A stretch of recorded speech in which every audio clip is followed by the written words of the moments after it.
Good morning, members, and welcome to this meeting of the Communities Committee, which is being live streamed and recorded.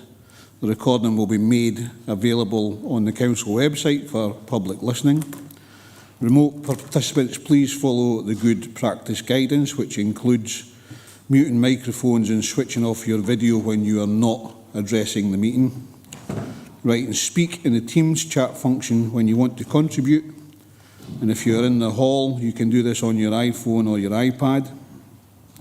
Please don't repeat contributions already made by other members. No material should be posted in the chat function if it's intended as part of the discussion. The usual standing orders apply, including that any votes will be undertaken by roll call.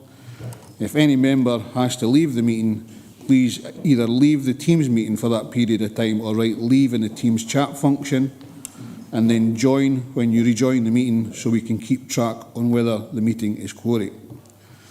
All members should speak clearly and directly into the microphone when making contributions and when referring to reports.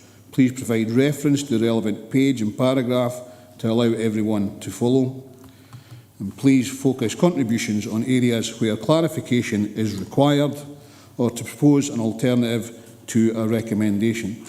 And can I please ask members when they are making contributions that they speak clearly into their microphone and slowly so that the British Sign Language translators can actually help Councillor Dennerley in that respect. I have a couple of notices before we go on to the agenda. One is a personal one. Unfortunately, I may have to leave rather abruptly. I have a veteran who's in hospital on his deathbed, who's been in there since Tuesday, and I'm his power of attorney. And I'm just waiting on phone calls to see that if I need to go up to the hospital for that. The Vice Chair will take over if that is required. On a better note, members may recall at the August 22 meeting of this committee, it was mentioned in the Welfare and Benefits Update report that the Council's Homeless and Welfare Team and DGHP had been shortlisted for the National Institute of Revenue's Rating and Valuation Performance Awards in the category of Excellence in Partnership Working. I'm absolutely delighted to advise that at last night's national conference it was announced we had won the award against some very impressive competition. John and I, along with the Head of Services, have been visiting the benefits and homeless teams across the region, and it's very apparent that they are hugely committed and passionate about what they deliver and make a real daily difference to the lives of the most vulnerable across Dumfries and Galloway, and they will be rightly very proud to have won this award, and it is very well deserved, so well done to those. Getting on to the agenda proper then, said and apologies and Chair's approval of members' remote participation. Claire, can you provide the setter and indicating who is participating remotely and any apologies, please? Thank you, Chair. Got one apology this morning from Councillor McCammon. 11 members present in the hall, 8 members present on Teams, being Councillor Blake, Councillor Dookie Campbell, Dempster, Drysdale, Ferguson, Heavy, Jordan and McGregor. Councillor Marshall currently not present. Thank you very much. And I confirm my agreement to the participation of members named as participating remotely. We'll go into any declarations of interest. Any members got any declaration of interest?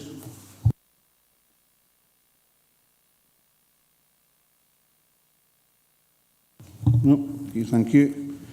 I'm going to item 3, which is a minute of the previous meeting. This minute is actually for noting because we've already agreed the minutes at the full council.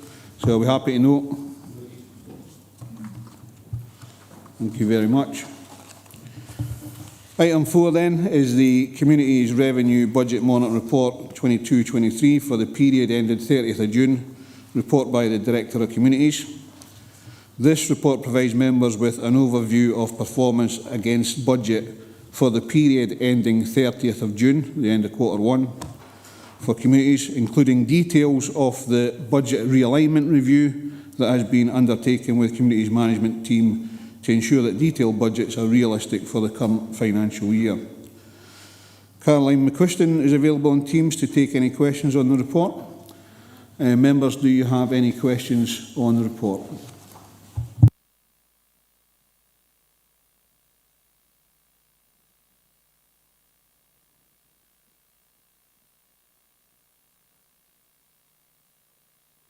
Vice Chair.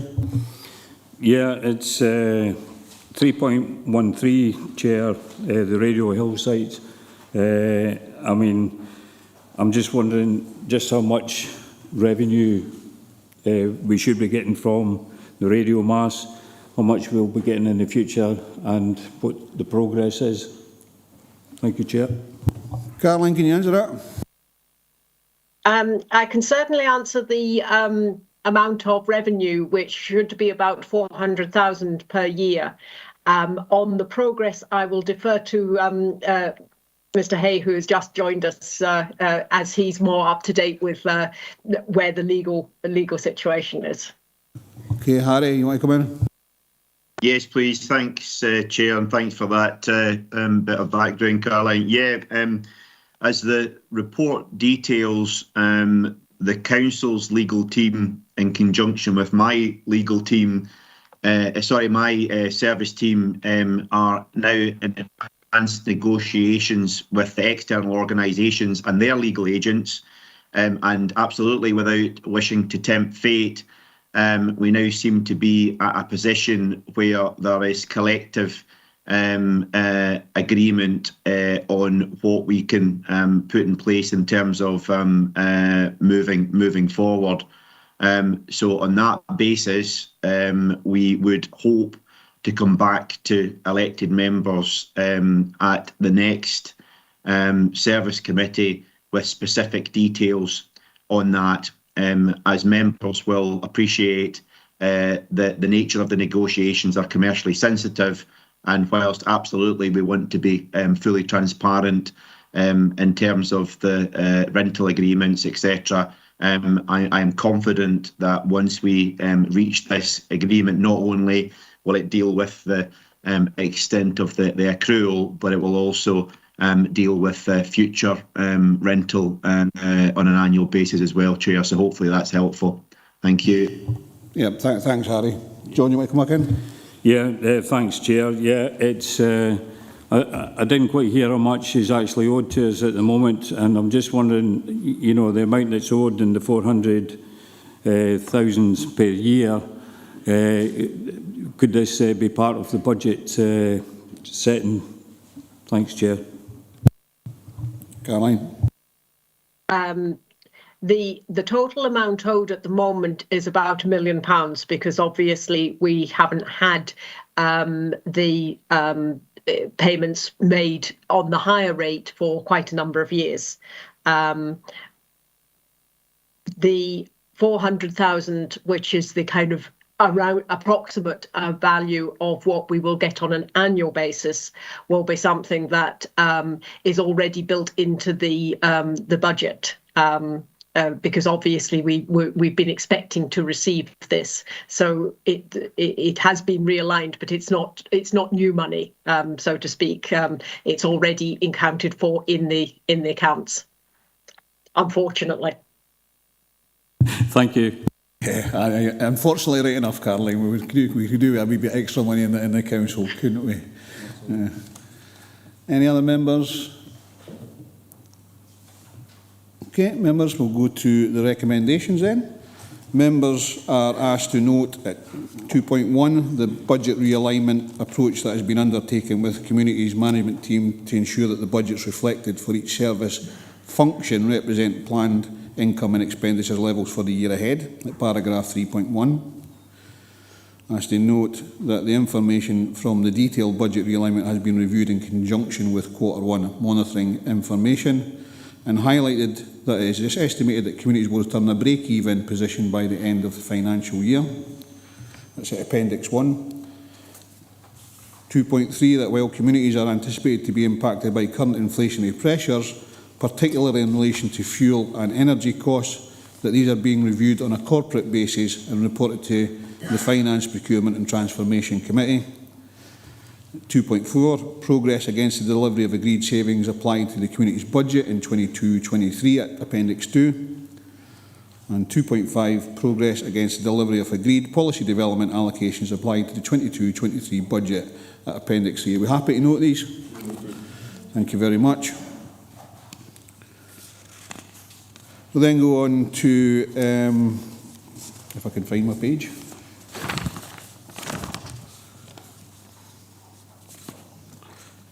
I'm missing something here.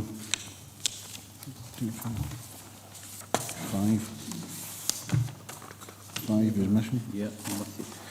Okay, this is the Welfare and Benefits Update Report, and this provides members with an update following the report on the 25th of August 2022 in the meeting of this committee on the increased demands and pressure on the Scottish Welfare Fund and the discretionary housing payments. So I think who have we got here for doing this? Yeah. Lorna Campbell. Lorna, you're here. Paula. Paula's here to ask any questions. Members, have you got any questions on this?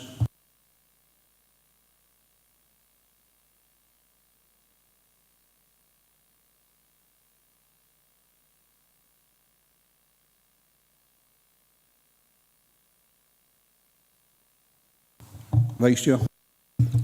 Yeah, not so much a question, but I'd just like to put on record my thanks for the staff, you know, the dedication and professionalism that they've carried out over the last number of years with the pandemic and also with the cost of living crisis.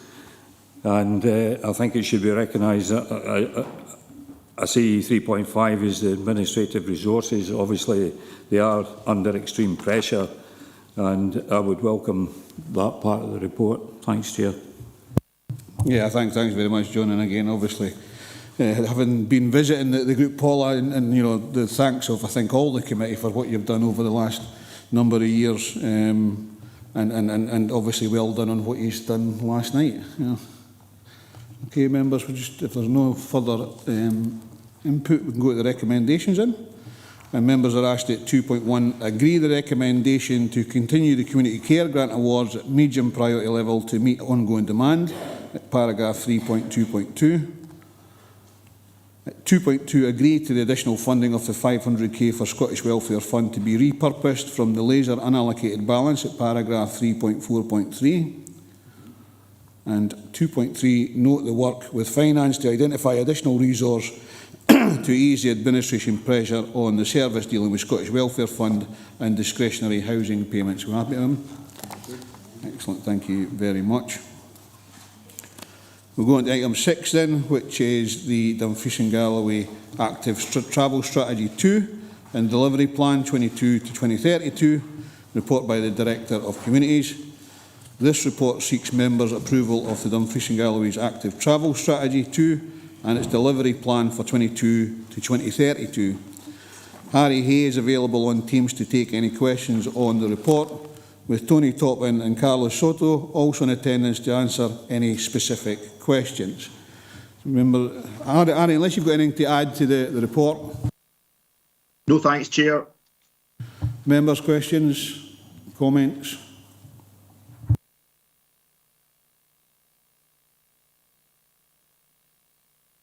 Ian?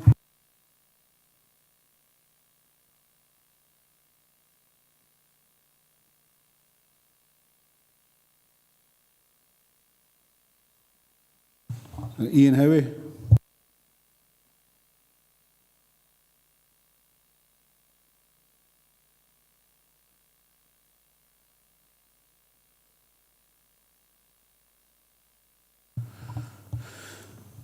You must have a bad connection, Ian. We're not hearing anything at all in here, but I'll try and reiterate what you said at the pre-meeting. There was some concern about the 20 mile an hour situations and what Police Scotland are actually doing, Harry, on this particular thing. I hope I've got this right, Ian.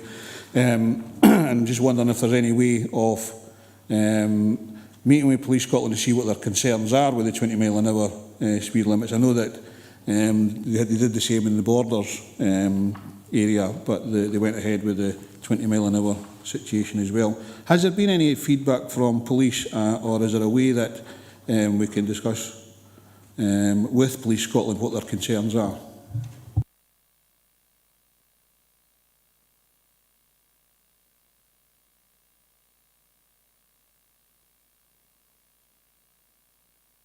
Can I answer that, Chair? Yeah, Tony, please. Yes, with regards to the 20 mile an hour speed limits, that you obviously know there is a programme in place at the moment. We're continuing with the programme for the primary schools and also communities 20 mile an hour project, where we've been looking at Stranraer, Annan, Lockerbie and other larger towns. So we've been liaising with Police Scotland on a location basis for a specific project. We've been going to the police with our proposals. Their main concern is that the roads have to be appropriate for 20 mile an hour without excessive enforcement. They've got to be kind of self-enforcing, promote self-compliance when you are driving, because as you know, we're very much against physical traffic calming measures on these schemes. We don't want speed cushions and speed bumps everywhere. It's a maintenance burden on the council. So yes, the main I would say concern from the police is that as long as we pick roads that are appropriate, where the mean speeds are already in the low 20s, they're quite happy to support that. Where we have areas where the speeds are maybe slightly higher, we're promoting things like vehicle activated signs, additional signage to try and get people to bring the speeds down. Once we've put these schemes in place, we obviously then monitor the speeds after it to see if they have been coming down. But yeah, I'm in regular contact with Police Scotland.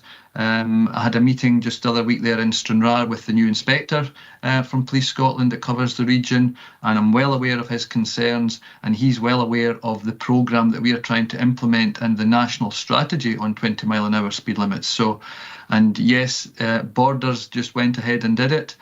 I believe they didn't get full support from Police Scotland initially because of the whole enforcement perspective, that Police Scotland are saying that they couldn't enforce every road, every street, that they would only prioritise like roads outside schools. So I can give assurances that we do work closely with Police Scotland, and going forward we are just picking appropriate roads and streets. Thanks, Chair. Thanks, Tony. And maybe if you contact Councillor Howie after the committee, just to see if I had covered his question properly. Yes. Councillor Dennerley and then Councillor Drysdale. Good morning, Chair. This is an issue, a case that was raised within my ward in Auchinairn, in the locality of that area, around the issues of road and speeding within that area. We planned to set up a meeting yesterday with the local community, and there was no support from Police Scotland. Again, campaigning for that to ensure that after the last meeting in March, that it would be raised again and fed into the council and to Police Scotland.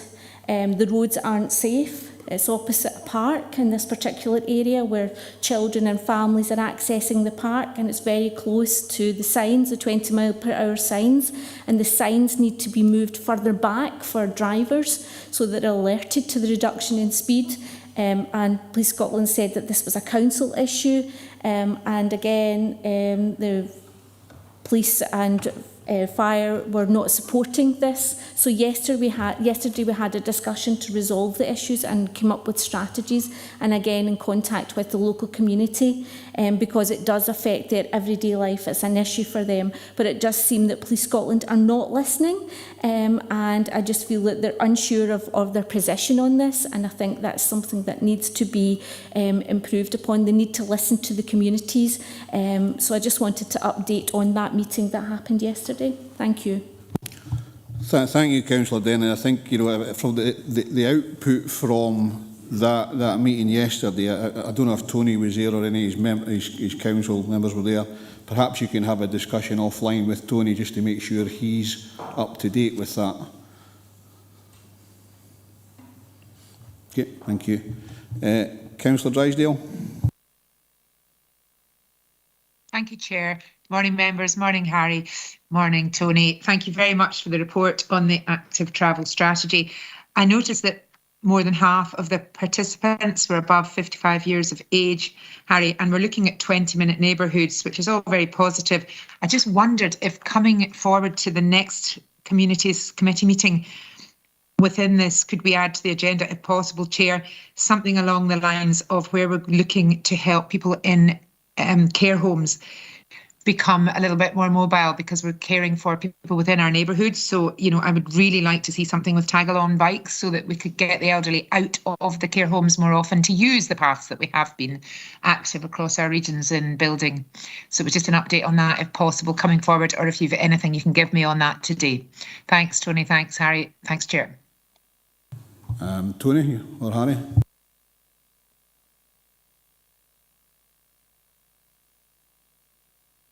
One of yous.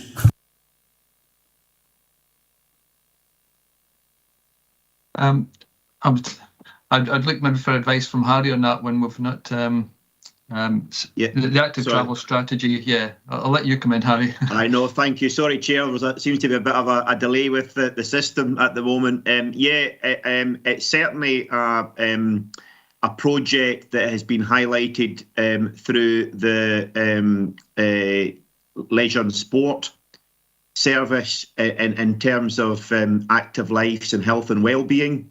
So very happy to look at it, because obviously as much as possible we try and be as inclusive, and I know there has been very successful examples of this approach that Councillor Drysdale's outline used elsewhere. I see Lee has popped up on the screen. So yeah, very, very happy to look at it, and very happy to circulate more details. But I think Lee is indicating, Chair, he's got a bit more background. Thank you. And just like that, Lee pops up and comes up with the answer for everybody. Thank you, Chair. Yes, as Harry alluded, there is a community cycling fund that Sport Scotland have launched, linked to the UCI World Cycling Championships next year. Members will be aware that Dumfries and Galloway are lucky enough to be hosting the para-road element of that. So as part of the legacy and impact from that, we are looking to access this community cycling fund that's been allocated to Dumfries and Galloway to purchase a number of inclusive bikes that would support our disability sport programme, but also make sure that some of those are suitable to support some of the suggested travel arrangements, cycling arrangements within care homes. So we're looking at that as part of our Active Communities bid into Sport Scotland Fund. We haven't yet engaged with our colleagues in Active Travel because we've just found out about this opportunity. So it's a very timely intervention from the member there. Thank you. Happy with that, Pauline? Yeah, I'll come back in. This is really, really good news. Thank you, Lee, for coming in on that. I think as well, I omitted to mention the accessibility for disabled people. So, Lee, I'd be happy to have a chat with you online, as we do have some suppliers within the region of these particular pieces of equipment. So this is great news. Thank you so much. Thank you, Chair. Okay, I'm sure Lee will get in touch with you later. All right. Councillor Mail. Thanks, Chair. Yes, an excellent report and a lot of hard work gone into this, but can I ask how there's going to be discussion within small rural communities and villages about the whole strategy, and how the link-up will come with departments? Because, let's face it, one of the bigger problems we have in rural areas is the state of our roads, and they're not fit for bikes and things to go on. So how does the link come in place, and how will the consultations take place? Will we use community councils or what? But I think there needs to be a wider consultation, certainly in rural areas, on the whole project. Annie, you want to come in on that? Yeah, thanks, Chair. Yeah, it's a very good point, Councillor Mail, and it's something that as a team we have been discussing very recently in terms of the links to the issue that Lee's just covered in terms of health and well-being. Also the emerging regional transport strategy and the kind of connectivity issues, and the need to bring coherence to it all. And I think one thing that has been very apparent across the region is, particularly because of the rural nature and the demographics and makeup of our region, there's not necessarily one solution that suits every single community. and therefore it's really, really important that whilst I think as you say, Councillor Mayo, this active travel strategy is very bold and ambitious, quite rightly so. It needs to be reflective of local aspirations, and I believe certainly that the plans to work in partnership with the huge range of community organisations across the region will help to translate that into practice. So hopefully that gives a reassurance about our plans to take a coherent approach to all relevant council services. I see Carlos is wanting in just to add something to that, if that's okay, Chair. Right, Carlos. Yes, just to add that the idea of the Active Travel Forum is mainly that as well, is try to bring more representation. And as you could see in the strategy, we are highlighting the importance of context adaptation. And what we mean by that is precisely to get rural communities and smaller communities on board in terms of implementing active travel. And so the forum is currently in a starting point where we have more like a regional forum, but there will be 4 local forums, 1 per each locality, and Wigtonshire is the first one being set. So ideally, we will have more representation from small villages and other communities apart from the main towns. Thanks, Carlos. Happy with that, Dennis? David Ingles? Thank you, Chair. And thanks, Tony, for this report. I have a question on pavements and footpaths. I believe there was a survey done a number of years ago throughout Dumfries and Galloway on the state of footpaths and pavements. I'm being asked quite a few times about tactile slabs where there's dropped curbs in town centres especially. And this is something that I would presume would be highlighted in that report. I'm just wondering whether, I know that Tony's really good at if I flag something up, he gets it done and it's done very quickly. But I'm wondering whether the problem's just a wee bit bigger and have we got a plan in place to deal with that over the next, say, 5 years or so? Tony?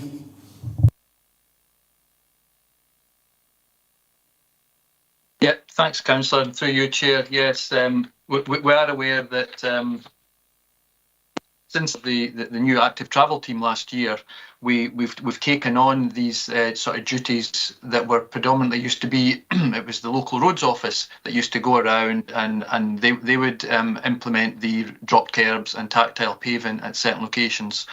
However, since the formation of our team, we've got funding from Scottish Government, so we've now taken that on board and we have produced now a list of these sort of minor interventions based on feedback from the public. They've told us where the issues are, and just like what you've been saying, you sometimes highlight them to me and I'll try and get them done as quickly as possible.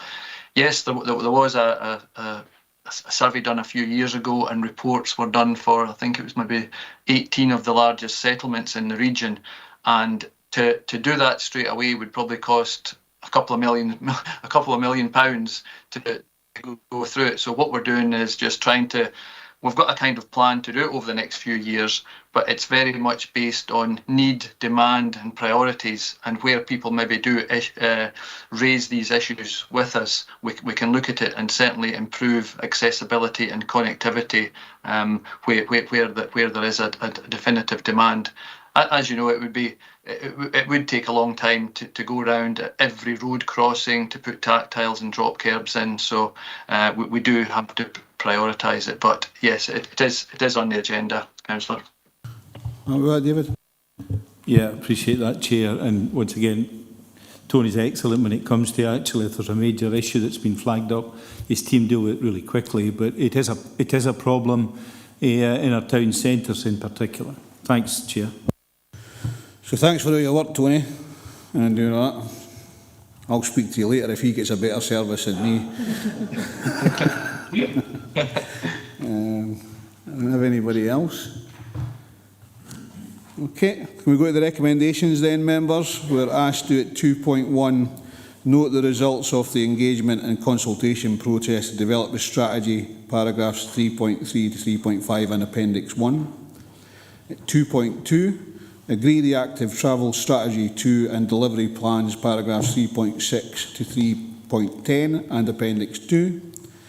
And 2.3, agree the next steps for the publication and promotion of the active travel strategy 2 and the future review milestones for the delivery plan, paragraphs 3.11 to 3.33. Are we happy with that? Okay. Carlos, have you started, is that a historic hand up? Sorry, again? Yeah, okay. Thank you. We'll then go on to agenda item 7. This is Dumfries and Galloway Event Strategy 23 to 27, report by the Head of Neighbourhood Services. This report presents to members for review and adoption on the new Dumfries and Galloway Event Strategy for Dumfries and Galloway 2023 to 2027. The new strategy is attached to Appendix 1 to this report. Harry Hay is available on Teams to take any questions on the report, with Lee Seaton and Ian Barr also in attendance to answer any specific questions. But I would say that, you know, the work that the Dumfries and Galloway Event Strategy has had over the last number of years has brought some good results in Dumfries and Galloway. And I want to thank Ian for the work that he's actually done on this. I've attended a few of the events myself, which have been brilliant. And the people who attend those events want to continue to come back to Dumfries and Galloway, showing the good service that we deliver to those organisations within the region. Harry, you got anything to add to this report? No, thanks, Chair. Okay, members, any questions? Councillor Dennerley?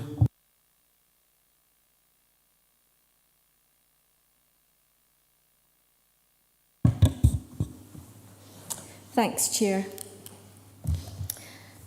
I think it's important to have an event strategy going forward, because this year has been very successful for Dumfries and Galloway with various events with the British Cycling event, the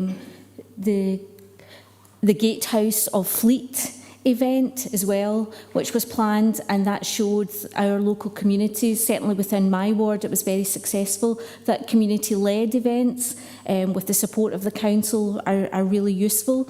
It's good for the economy, it attracts visitors, and it certainly has been really good. Apart from COVID and the time where we were pulled back, I think it's really positive, and I've seen myself the benefits of working with local communities and individual responses, and I would just want to echo that report and just say hope that that will continue for Dumfries and Galloway going forward. And I think it's really good to be a flagship, if you like, for future visitors and for a place for people to come and visit, and I would certainly hope that that would continue in this strategy. Thanks, John, and you know, thanks for coming to Kirkcudbright for the cycle event. It was a good evening that when we all joined together. Unfortunately, not on bikes. Councillor Little. Thank you, Chair. And thanks for this report, and thanks, Ian, for all you do. We have to be mindful we may have to figure in a coronation into this strategy, depending on what Dumfries and Galloway do, how big the event is, obviously. It's the Scotland's first greener events toolkit. We continue to be pioneering and ahead of the game in D&G, and it's really good to see that. My question is page 179. In the report it says the Council will arrange training sessions on the toolkit, and all successful applicants for event strategy funding will be required to participate in this training. Is this something we're looking to add to the criteria? You know, stronger green elements to events. Are we looking to futurely add it to the criteria, Ian? Ian? Thank you, Chair. Thank you, Councillor Little. Yes, certainly for the Major Events Fund, which is the bigger events, the major events that apply to that fund, they will need to demonstrate that they're actively looking at measures to reduce their carbon footprints. And the training for events organisers that are successful through that fund will be a bit more detailed than for the Community Events Fund, where it may just be an online checklist or whatever.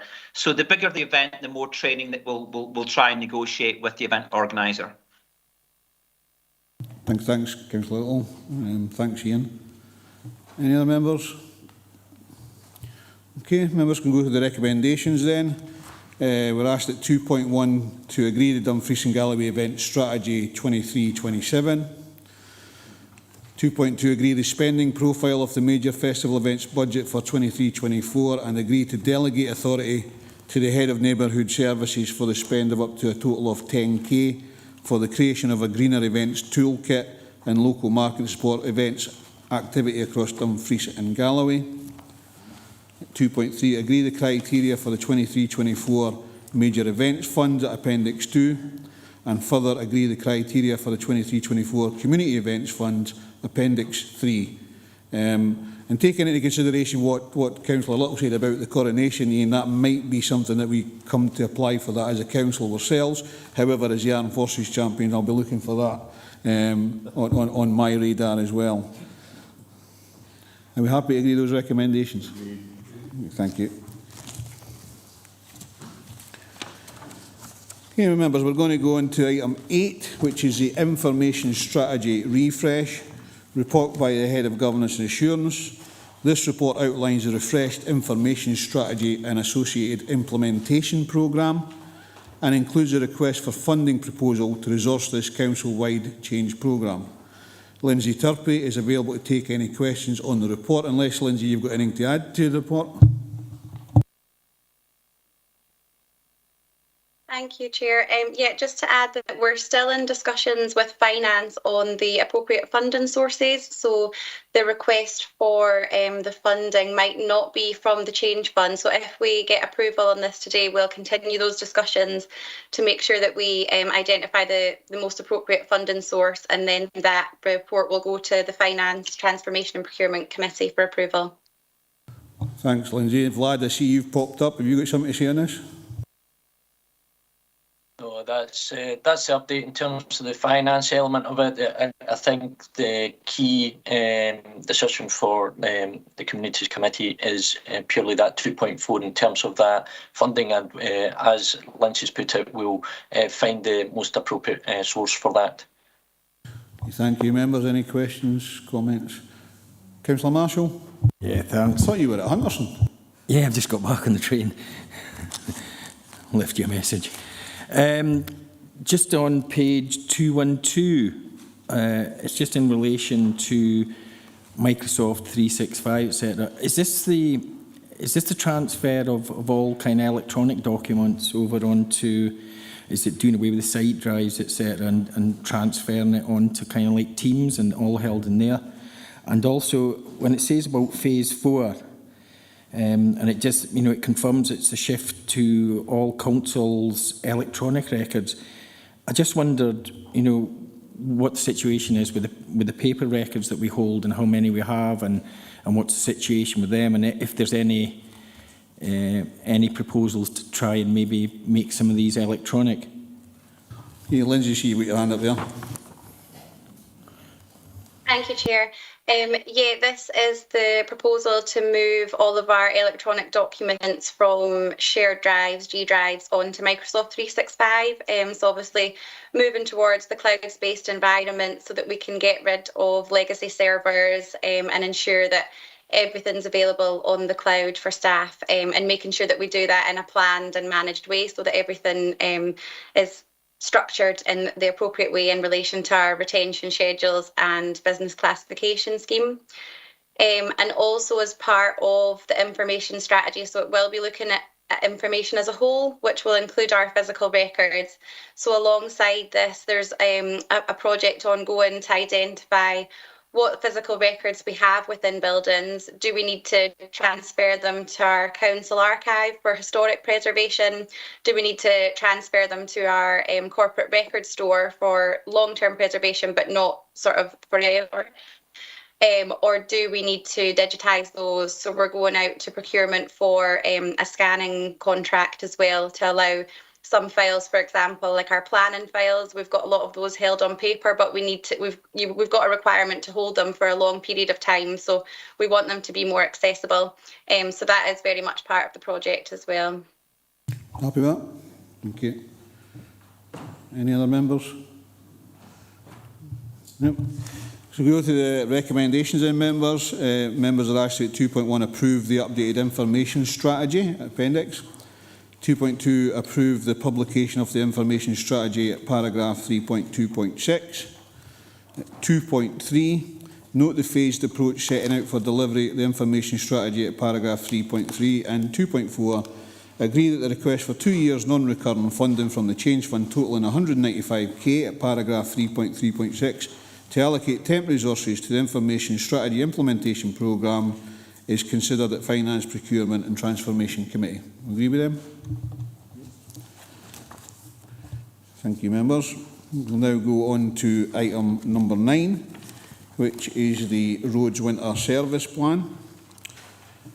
This report provides members with information and proposals for the Road Service Winter Service Plan for 2022-23 to ensure our Council is providing an appropriate winter service to our communities across the region in line with legislation. Harry Hay is available on Teams to take any questions on the report, with Stuart Cavan also in attendance to answer any specific questions. Unless Harry or Stuart, you've got anything to add to the report? No thanks, Chair. Nothing to add, Chair, thanks. Okay, thank you. Members? Sean? You can see I've been reading my papers on the screen. Just under 3.5, it says at the end of that paragraph that it's a reciprocal arrangement, because I do know that the council do help with the trunk road network. I'm just interested in examples of when Transport Scotland and their operating companies have reciprocated that arrangement, maybe just examples of where they've actually came in and done some support work on some of the A, B or C class routes. Good question, Sean. What are we getting back after we're putting money into them? I'll take that if you don't mind, Harry. The reciprocal arrangements, up until this stage, we haven't actually called on the Trunk Road Authority to provide any services to Dumfries and Galloway. Have had discussions on not just on winter, but on other elements where they are willing to come and help us if required. Generally, I think when it comes to winter arrangements, we're mainly helping them as part of the plans that we've got in place, but they are more than willing to help if we require that assistance. I think the Scottish Government's main aim is to keep the main trunk roads open in the first instance, and then so if we are required to help them, we will do that. But when it falls to local roads, there is an arrangement in place that if we require that assistance, we can call on them. It just hasn't happened as yet. Want to come back, Sean? You've probably got to say what I'm going to say then. I think we should start using that reciprocal arrangement, because I think it's what I thought. It's one way.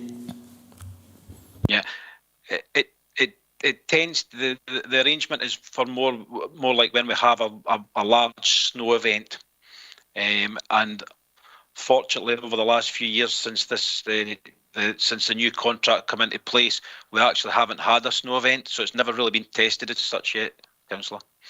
I think obviously the learning lesson is the Beast for the East and what actually happened there, but I think Sean's absolutely right. We should be discussing with them what reciprocal arrangements they can do for us, especially in times of the budget setting and things like that, because of where we're getting the cuts. Pauline. Thanks very much, Chair. Hi, Stuart. Hi, Harry again. It was just to ask, when we did have the last snow event, I'm aware it hasn't happened for some time, but we had some incidences up on some of our more rural roads with large vehicles tipping over in passing places. I did ask a couple of years ago if there would be snow poles installed in those lay-by passing places, snow poles of a higher height so that vehicles do know where the passing places are, in that the oh my heavens, what's the name of them? The snow plows, can actually remove the snow so that vehicles are able to pass without tipping over, because it does obviously endanger life and cause a lot of backup in these rural communities when the roads are blocked for some time. So if you could just give me an update on that, Stuart, I'd be very grateful. Thank you, Chair. Stuart. Thanks, Councillor. Thanks, Councillor. I'll have to refer that back to some of my other colleagues who may have been involved in that at the time. I personally am not aware of the request for snow poles. So if you don't mind, I'll refer that back to possibly Mike Fox, and we can come back to the member with an answer on that one. You happy with that, Pauline?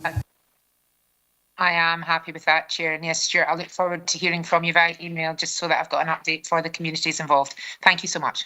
Thank you.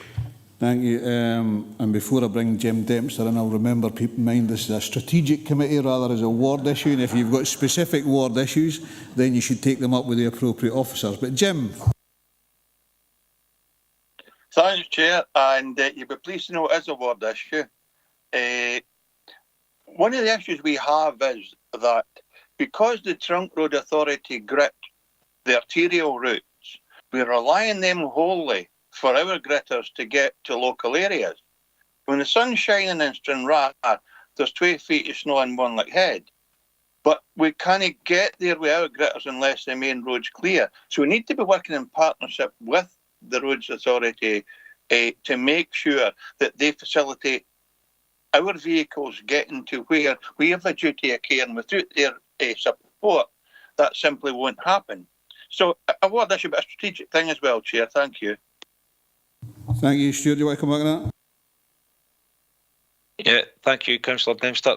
Yeah, I'll speak to our road colleagues who are actually based in the same office as myself, just up the stairs, and I'll discuss this actual issue with them. I do know that the Transport Scotland have got quite a number of vehicles on the road, including patrol vehicles that are out every evening. So far, I'm not aware of any main issues that we've had to actually get to the localities like Wanlock Head using the trunk road, because they do have a very robust system. But I can certainly, I'll approach that with the Trunk Road Authority operating out of the depot here at Wayside, and I'll feed back on what their plans are. Okay, you happy with that, Jim? Yeah, thanks, Chair. Happy with that, and I haven't a complaint with them. I'm just saying we need to be sure we work in partnership with them, or we will encounter issues. So I'm not complaining about what they do. I'm just saying we need to be sure that we work with them. Thanks, Chair. Okay, thanks, Jim. And I think it comes back to what Councillor Marshall was saying earlier on about the reciprocal side of things. So, great. Any other members? Davy? Just a bit of clarification. There was a certain scheme in one of my wards wanted a grit bin. They were told they wouldn't get one. They'd run across the road 100 yards away, but that's crossing the main road. They were told to go round the corner another 100 yards where one is outside a nursing home. I contacted the registered landlord. They were willing to put one in if the council would fill the grit bin. The answer got was no, because it would cost the council money. Now this scheme is actually full, about 75% are full are elderly people, and I think we should be working with one another to alleviate problems in case some old age pensioners slip and break bones. Okay, Stuart, do you want to come back on that? Because I understand that this is a strategic committee and it's a ward issue, but it is an important one for elderly and Yes, more than happy to come on that, Chair. If the member would like to send me an email with regards to the actual location and who was dealing with this from within the road service, I'll ask the questions as to why that answer coming back to the community. What I will say, so the policy is that if there is grit bins situated are supposed to be within 250 metres of a certain the request. So if there's a grit bin situated within that 250 metres, the policy states that we wouldn't actually install a new one. However, there may be mitigating circumstances that we actually have to look at in greater detail, and I'm more than happy to take that up and have a look at that for the member. If I can get further details on location. Cheers, Stuart. Okay, thank you. David? Thanks, Chair. I'll just lend my support to Davy's call. without being word specific, that we have issues where there may be avenues that have been extended or doubled in size, and they're on a hill, you know, the access roads are slope, and getting to the grip bin, which is 249.5 metres away from that, you know, it is an issue, and a more positive response would be better. Thank you. I think maybe we get an action out of this, actually, because I think it is about time that we reviewed where the grip bins are. And I don't want it to be too big an action for you, Stuart or Harry, but, you know, there has been a lot of building in Dumfries and Galloway, extensions to towns and villages across the area, and it might be an idea just to do a review and maybe come back at a later date with a report on that. Sean? Just in my experiences with it, though, I mean, because I think you do any new grip bins, you'll add them to the electronic map of the region. And I think, just on the point you made as well, I think they do take into consideration if there's a steep gradient. You know, it's not restricted just to within 250 metres. So I've found in the past that you will look at areas, you know, with steep gradient and things like that, and maybe place one there. So if it's an issue that, you know, as you said, if Davy and the local members email, then they'll probably look at that. Harry, you want to come in? Yeah, thanks, Chair. No, I think your suggestion of a future report is a good one, and as is detailed in the report, I think it's section 316. A lot of our planning is predicated on the fact that we've got fantastic community resilience groups and organisations across the region who know their local communities extremely well. We rely upon them for intelligence. We work with them in partnership, etc. So the team will be very happy to look at, perhaps through a new lens moving forward, and just in terms of what any revised demographics or material change in circumstances that could be factored in to collectively help Dumfries and Galloway prepare for this type of inclement weather. So yeah, very happy to do that, and we'll bring back a report to members. And in the meantime, if there's any specifics that any member wishes to raise in regards to their own wards, that will help us just formulate that up-to-date position, we'll be very happy to receive that as well, Chair. Thank you. Thanks, Harry. That's very useful. Any other members? Dennis? Yep. This maybe isn't totally about winter maintenance, but it comes into it. My concern is that because we have a roads department under so much pressure, that they may not be able to get all the work done, especially on rural roads across the region, to get them up to a standard that by the time winter maintenance really gets onto them, they won't get further damaged, because that's my big fear as we spread stuff on these roads. If they're not fully done and potholes and that are not all repaired, then things are going to get worse rather than better, and causes an even bigger problem next year than we've got this year.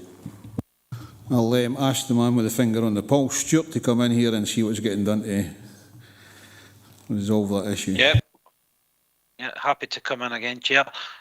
Yeah, the service is under considerable pressure. We're working with resources at the moment, and external resources as well, to achieve as much as we possibly can prior to the main winter setting in. We'll continue to work on that basis within the resources that we have available to us, and hopefully we can address some of the main issues that are coming to light on the road network. We will continue to work with members and the local community on identifying areas of concern and prioritise these accordingly. And we will also be looking to more at the priority routes, the main routes in between communities, and make sure that they are up to a certain standard as best we can at this time, prior to the main winter setting in. Happy with that, Dennis? I think what it highlights, Chair, is we need another discussion at some time about our road maintenance, and we need it quite urgently, because there's an issue there that ain't going to get any better. And I know financial constraints, but I think we still need to have that discussion at some stage. Yeah, we'd love to get more money off the Scottish Government for roads, but there you go. We can do that. Okay, members, we'll go to the recommendations then. We're asked to 2.1 agree the road service winter service plan 22-23, paragraph 3.1 to 3.8 in the appendix. in order to maintain an effective winter service across the local authority's roads network within Dumfries and Galloway. At 2.2, agree the cross-service working arrangements, paragraph 3.9 to 3.11, to ensure an effective roads winter service plan delivery during 22-23 and to receive a further report regarding a revised approach for future delivery, paragraph 3.12, and 2.3, agree the continued support for community winter resilience and the communication approach, paragraphs 3.14 to 3.18. Are we happy with that? Thank you very much, members. I'm now going to take a short break for a breather for the BSL interpreters and John before we go on to the heads of service end of year assessments. So can we have a sort of 10-minute break for this?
Thank you, members, for coming back so precisely. It's good to see you all back again. We're now going to move on to agenda item 10, which is the Head of Service End of Year Assessment, 1st of April 2021 to 31st of March of Community Service Business Plan 2019-23 performance.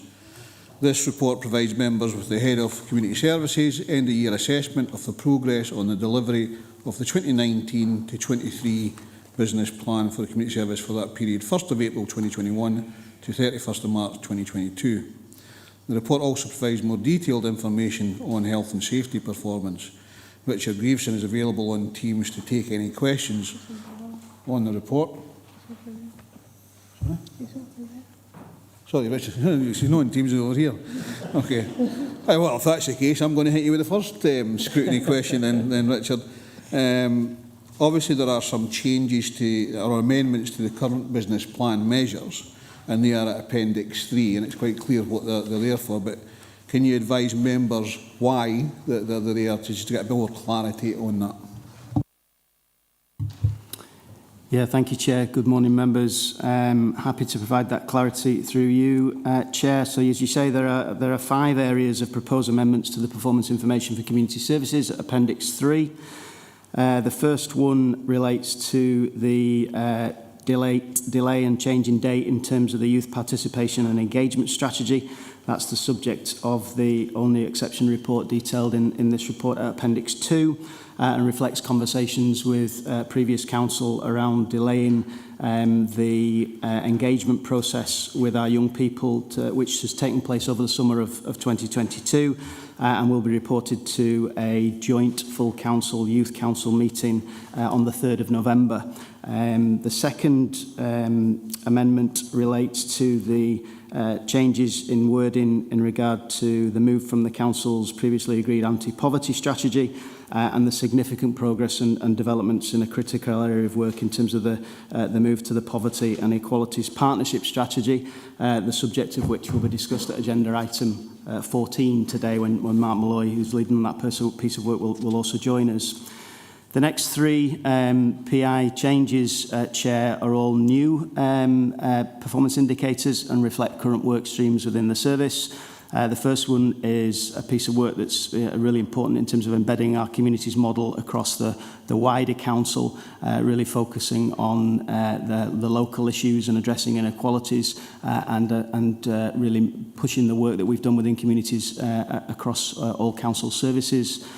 The second one, again, important piece of work, looking at how we take forward the Community Planning Partnership Recovery Plan, how we build on the enhanced multi-agency work that took place during our work aligned with COVID, and aligning that with some of the work we're doing around cost of living and also the current review of the Local Outcomes Improvement Plan. And the final one, Chair, is the change to a new PI in terms of the CRM workflow changes, streamlining back office processes, and that's really around the digitisation agenda. Thank you very much. Members, any questions, comments?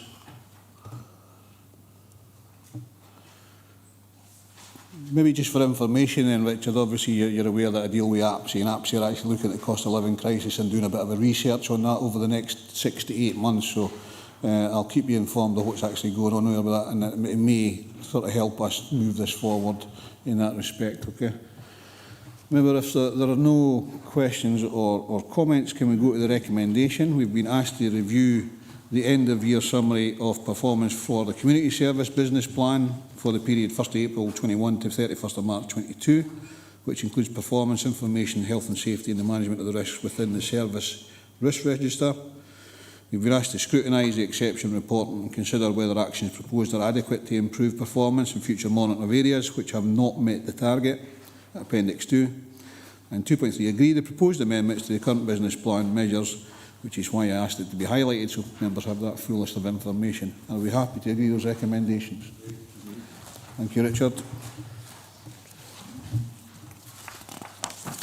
We're going to go into item 11, which is the Head of Service End of Year Assessment, 1st April 21 to 31st of March 22, for Neighbourhood Services Business Plan 2019-23, report by the Director of Communities. This report provides members with the Head of Neighbourhood Services end-of-year assessment of the progress on the delivery 2019 to 23 for the period 1st April 21 to 31st of March 22. The report also provides more detailed information on health and safety performance, and Harry Hay is available on Teams. I'll just make sure he's not in the building. Yes, he is. On Teams, Chair, thanks, yeah. To take any questions on the report. And I think, Harry, and same with Rich, looking at the proposed amendments, Appendix 3, can you shed a bit more clarity as to why those are there? Yeah, of course, Chair. As was mentioned, they're all detailed in Appendix 3 of the report, so I'll just quickly run through them in the order that they appear. In terms of the previous council plan, there was an action to look at a regional arts and archive centre, and it was simply to deliver an options appraisal. Work has been done in that, but given the hugely material change of the supply chain, contracting costs, etc., it's deemed appropriate to do a little bit more work on that in terms of bringing proposals forward. So that's why we've asked for an increased timeline on that.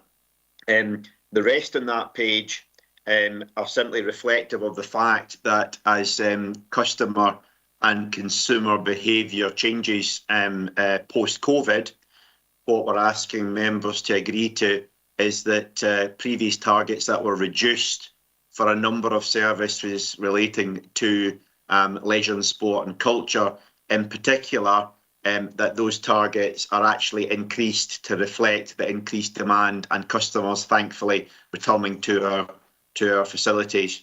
And the one, in addition, I would like to specifically raise is about the number of looked after children care leavers receiving free access.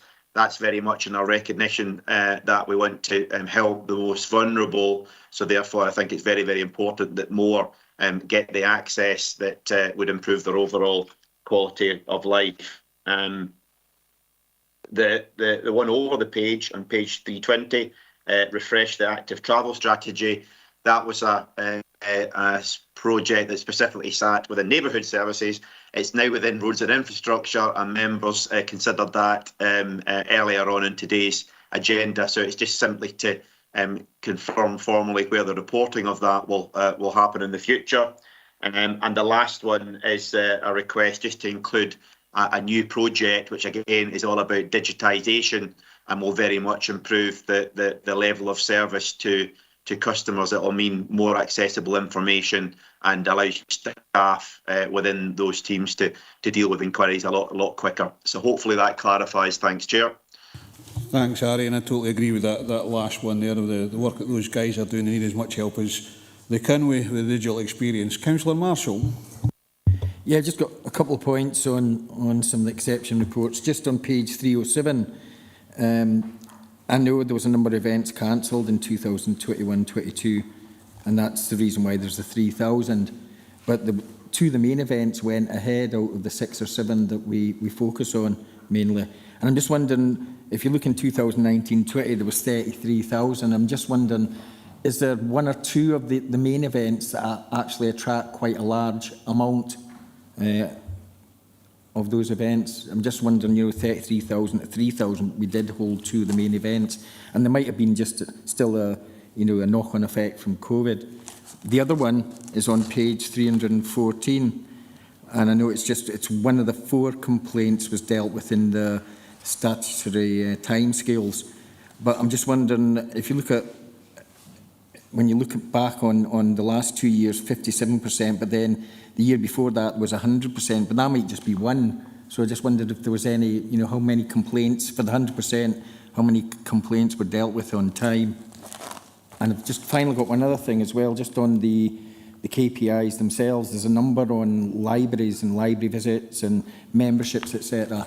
And you're aware that, I'm just wondering, I know of Eastriggs and of North West Dumfries, where the customer service centres, I don't think are still open. So I'm just wondering when they will actually open. All right.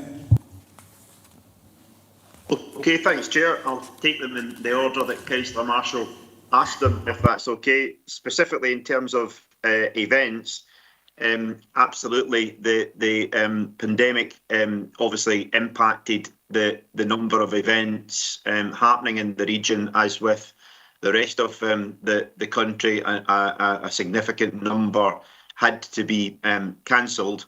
But what we did try and do was provide those events with as much support as possible to make sure that when events could be delivered again, that they were still sustainable and viable and had the necessary capacity to deliver it. So the best use of time was made.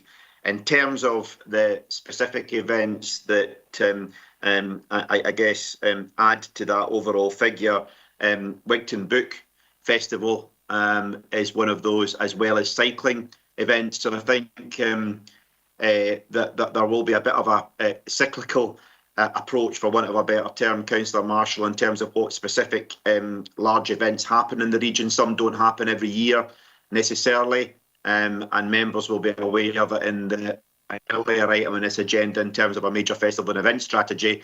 The detail of all those events are provided, and some don't necessarily happen every year, which will have a direct correlation to the numbers. In terms of complaints, thankfully we within neighbourhood services have got relatively too few that go to stage 2. And just in terms of reporting, even if there is an extension requested from the complainant, which means that the initial response isn't dealt with within the prescribed time, that is still reported as a late response.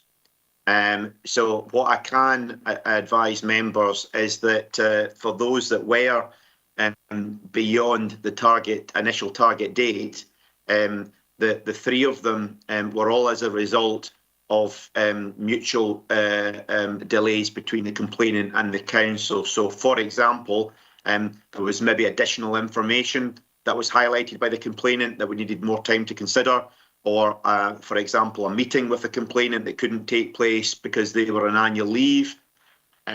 So that is very much accommodated, because we simply want to get to the bottom and the full range of issues. So in terms of reporting, even if it's at mutual consent with the complainant, it's still deemed as beyond the target date. In terms of library memberships and numbers, those 2 are starting to increase towards pre-pandemic timescales, and what we're doing specifically in the relation to the facilities that Councillor Marshall mentioned is looking at what would have to happen to open those and revert back to service as much as possible pre-COVID. I think what has emerged over the last 2 years generally across these facilities is that there are a significant number of community groups and organisations that are very keen to enhance provision within these communities. So we're looking at, the core time that the council deliver services to the most vulnerable, and we've had a number of approaches, which is fantastic, from community groups to say, well, over and above that, we want to use the facilities to supplement that, and that's exactly what we're trying to promote at the moment. So hopefully that answers the questions. Thanks, Chair. You happy with that, Sean? Yep, thank you. Any other members? Gail?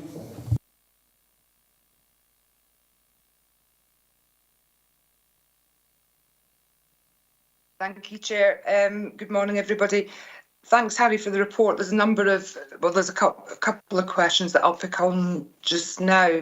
Page 280 at 3.1.2, are we sort of risk assessing and anticipating any additional work for the team in implementing Scottish Government's new sort of emergency legislation around no eviction policy and rent caps? Because I am concerned that we may end up with landlords deciding to sell their properties, and it'll limit the number of properties that are available for rent. So that would be the first question on 283.11.2. And the second one is in relation to, on page 309, the exception report of looked after children who were receiving homeless applications from. Numbers high. Is this young people that are dropping through the cracks or sort of dropping off our radar and then presenting as homeless later on? Or is it people that we're assisting and we know that they have a problem and we're moving them into more suitable accommodation? Because the number is quite high. And I do wonder, for that particular target, I suppose in the perfect world it would be 0, but we have the target as 20. And it's just to understand where we got to with that target as well. But just a little bit of background around the vulnerability of these young people. Thank you. Thank you, Harry. Yeah, thanks, Chair.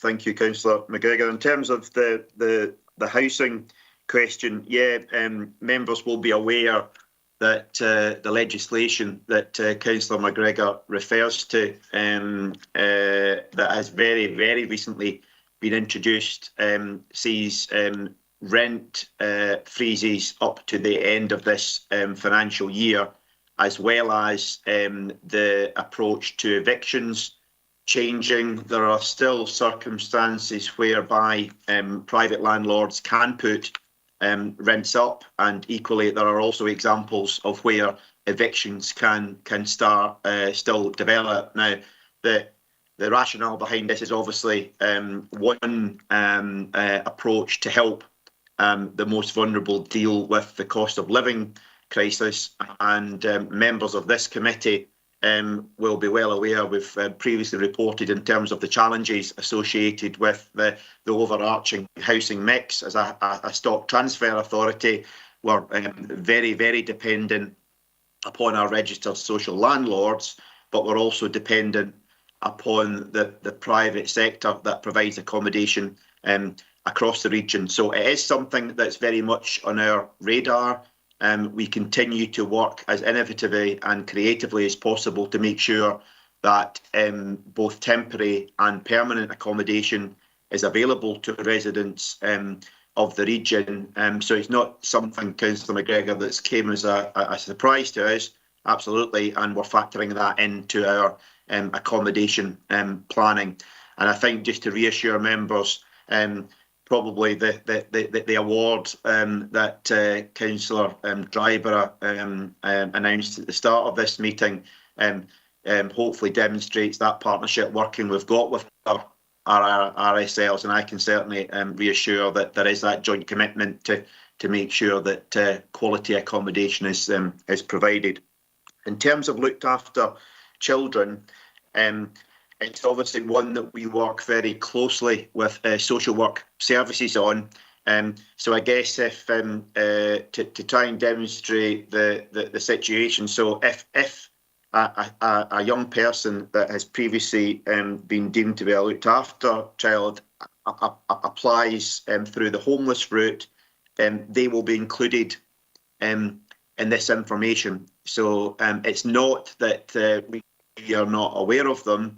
And obviously the absolute ideal world is that no previously looked after children, or indeed nobody, presents as homelessness. So that is how that's recorded. And I guess to try and prevent it full stop, the proactive way would be that there is the multi-agency working in collaboration across services to prevent them from having to apply for homeless accommodation in the first instance, and that's certainly very much what the team try and do. Happy with that, Gail?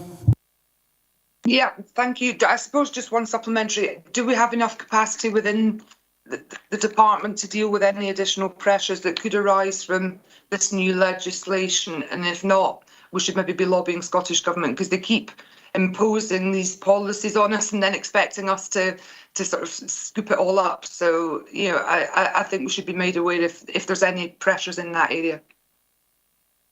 Yeah, thanks, Chair. Maybe just in response to that, the report in terms of welfare and benefits that was on the agenda early, I think demonstrates that the service as a whole is under pressure in terms of level of demand and capacity, and also the complexity of the cases we're now needing to deal with.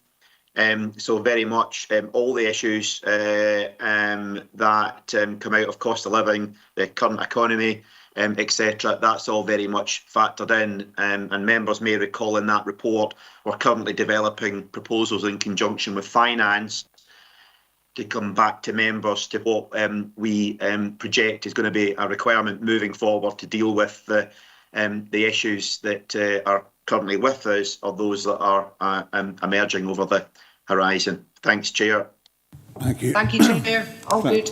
Thank you, Gail, and obviously being in Cosla Community and Wellbeing, I'm obviously lobbying as much as hard as I can, as I know that you are as well.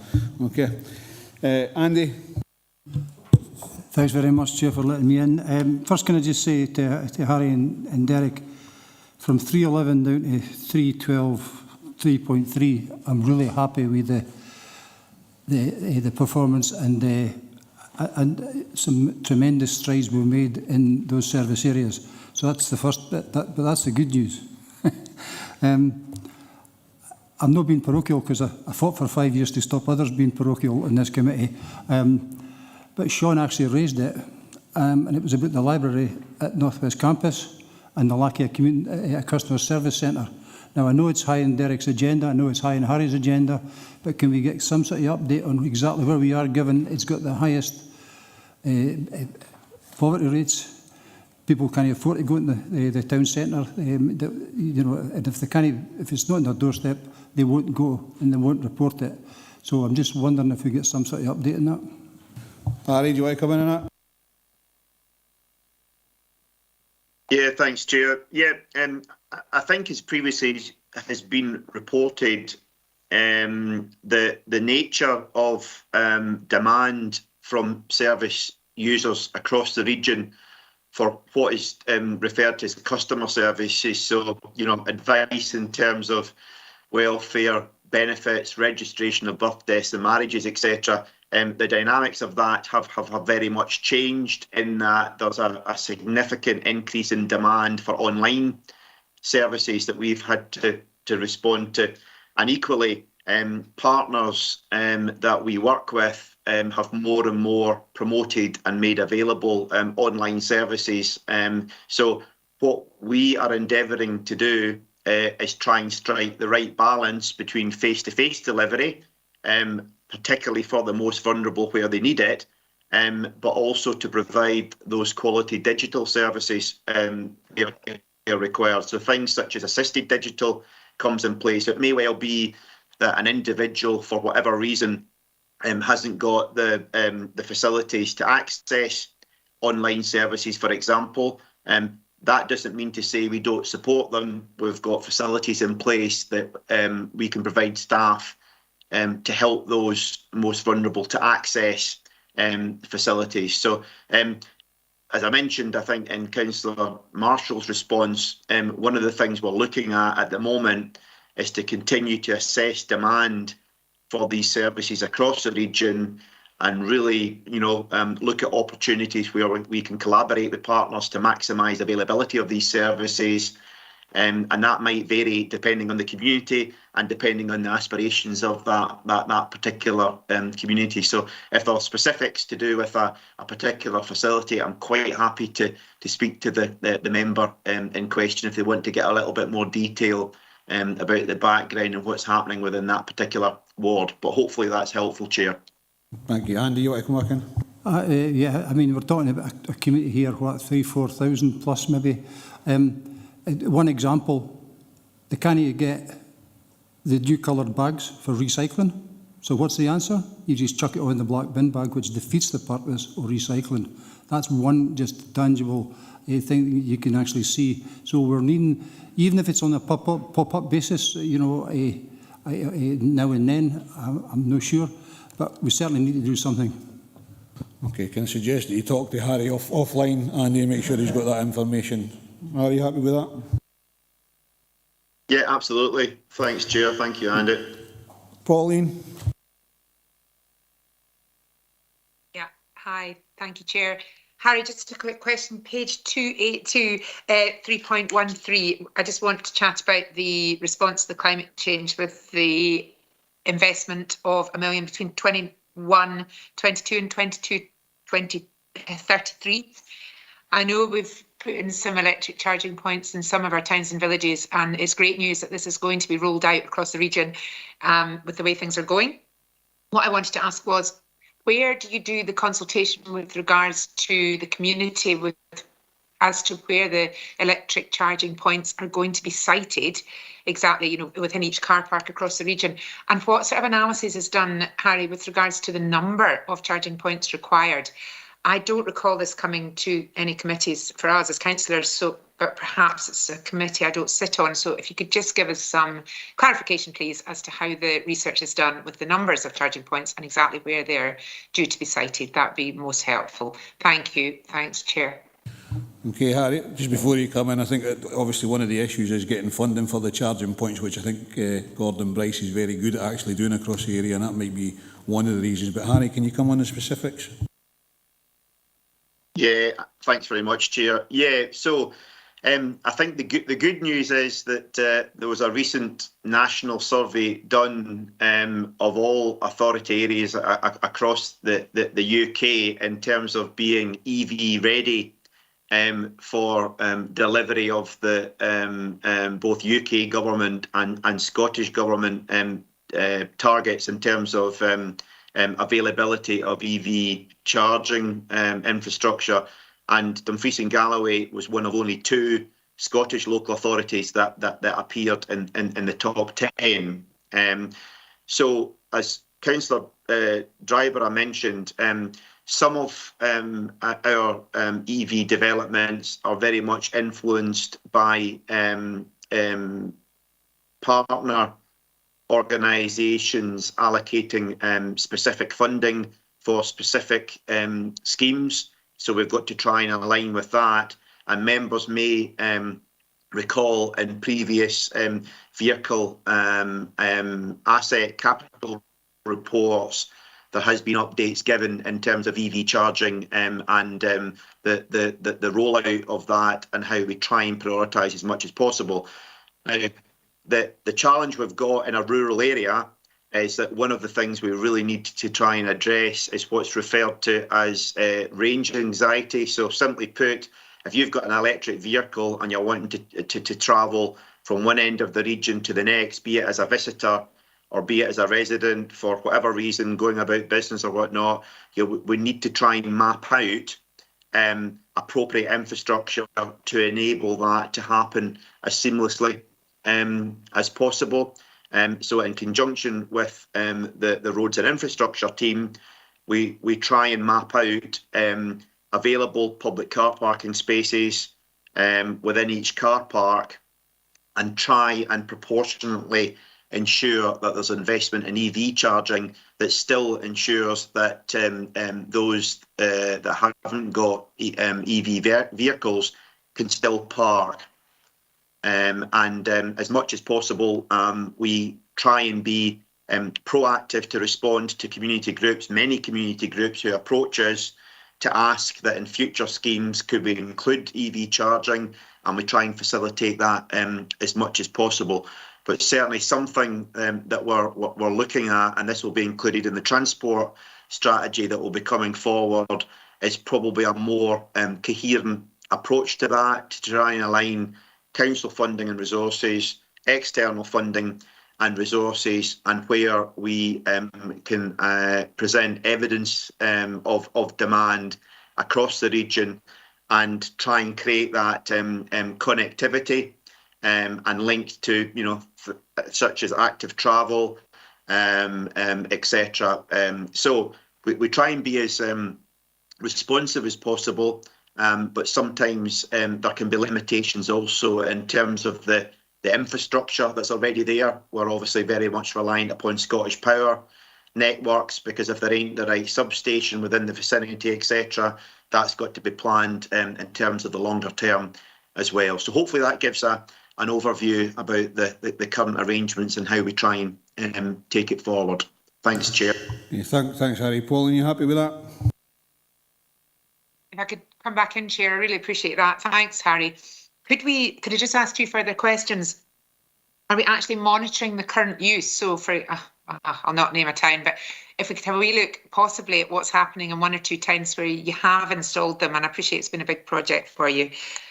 Also, are they fast charge, and have we got 3-phase electrical supplies so that they do actually work efficiently and effectively? I think that has to be checked out, but obviously I'm not very technical, but I think that's important as well. So members could probably do with an update as to both of those things if possible. Thanks very much. Thank you, Chair. Thanks, Harry. Yeah, thanks, Chair. Yeah, we regularly monitor use of those, both in terms of number of times that vehicles have been charged and the, I suppose, demand for all the chargers across the region. And we do have a variety of chargers, both trickle and supercharge. Again, we try and get that spread across the region as much as possible. But certainly, I'll be very, very happy to bring forward a future report that provides an update on all of that across Dumfries and Galloway, as well as future plans. So members feel as though they've got the fullest of information if members would find that helpful. Thanks, Chair. Thanks, Harry. I think that would be useful. So if you take an action on that to bring a report to a future committee on where we are with EV charging for vehicles, that would be great. David Stitt. Cheers, Chair. Just to follow up after Pauline mentioned, I raised it concern at the last meeting, the 25th of August, about where they've got to locate it. They'll be kind of put in record thanking Gordon Bryce for listening to our concerns, because that afternoon they phoned us. I know it's took a wee bit. We actually got an on-site meeting tomorrow. I know it's not been suitable for some of the members, but we've actually invited other affected, like the Dalbeattie Star, the Caravan Park and the Community Council.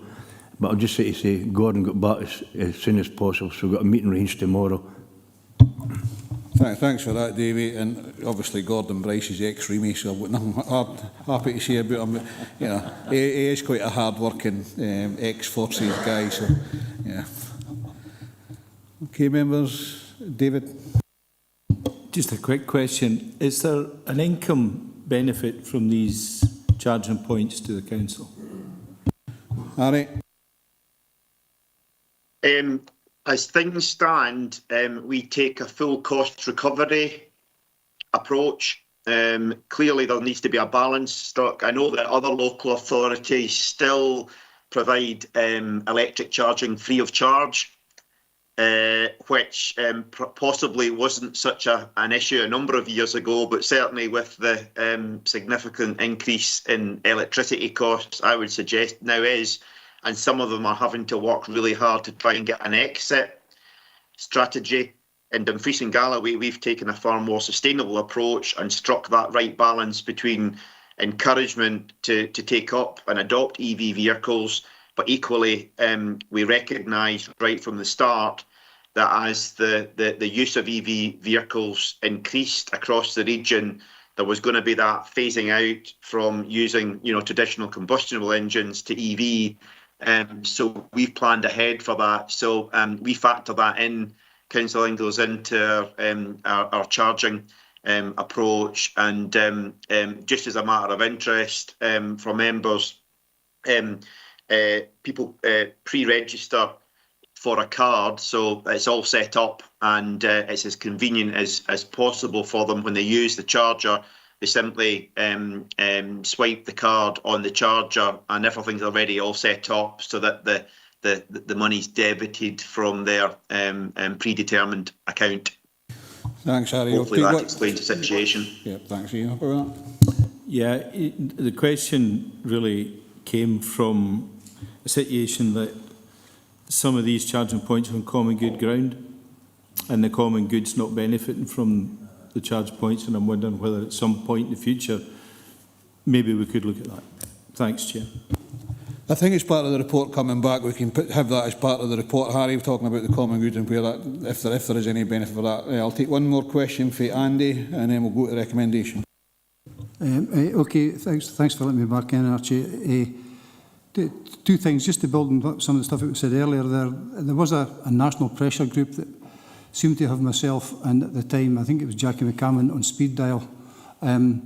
They actually came back and thanked us for the movement we'd made in Dumfries and Galloway. I think that has to be recognised, that you were way in front of the game for the rest of Scotland. The question I would like to ask, though, is in this report that Harry's bringing back, is there a differentiation between the trunk road network and what's non-trunk road, which is our responsibility? It might be we're responsible for it all, but could we just make it clear in the report? Are you able to do that, make it clear in the report what we're responsible for and what we're not responsible for? Yeah, absolutely. We'll include that's featured. Thank you, Chair. Okay, members, thanks for that.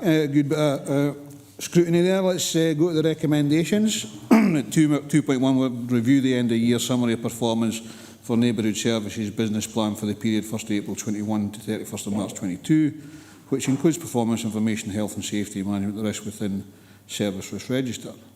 2.2, scrutinise the exception report and consider whether the actions proposed are adequate to improve the performance and future monitoring of areas which have not met the target at Appendix 2. And 2.3, agree the proposed amendments to current business plan measures at Appendix 3. I'll be happy to do so. Thank you very much. We'll then move on to item number 12, which is the Head of Service End of Year Assessment. 1st April 21st to 31st March 22, Roads and Infrastructure Service Business Plan 2019 to 2013, Performance by the Director of Communities.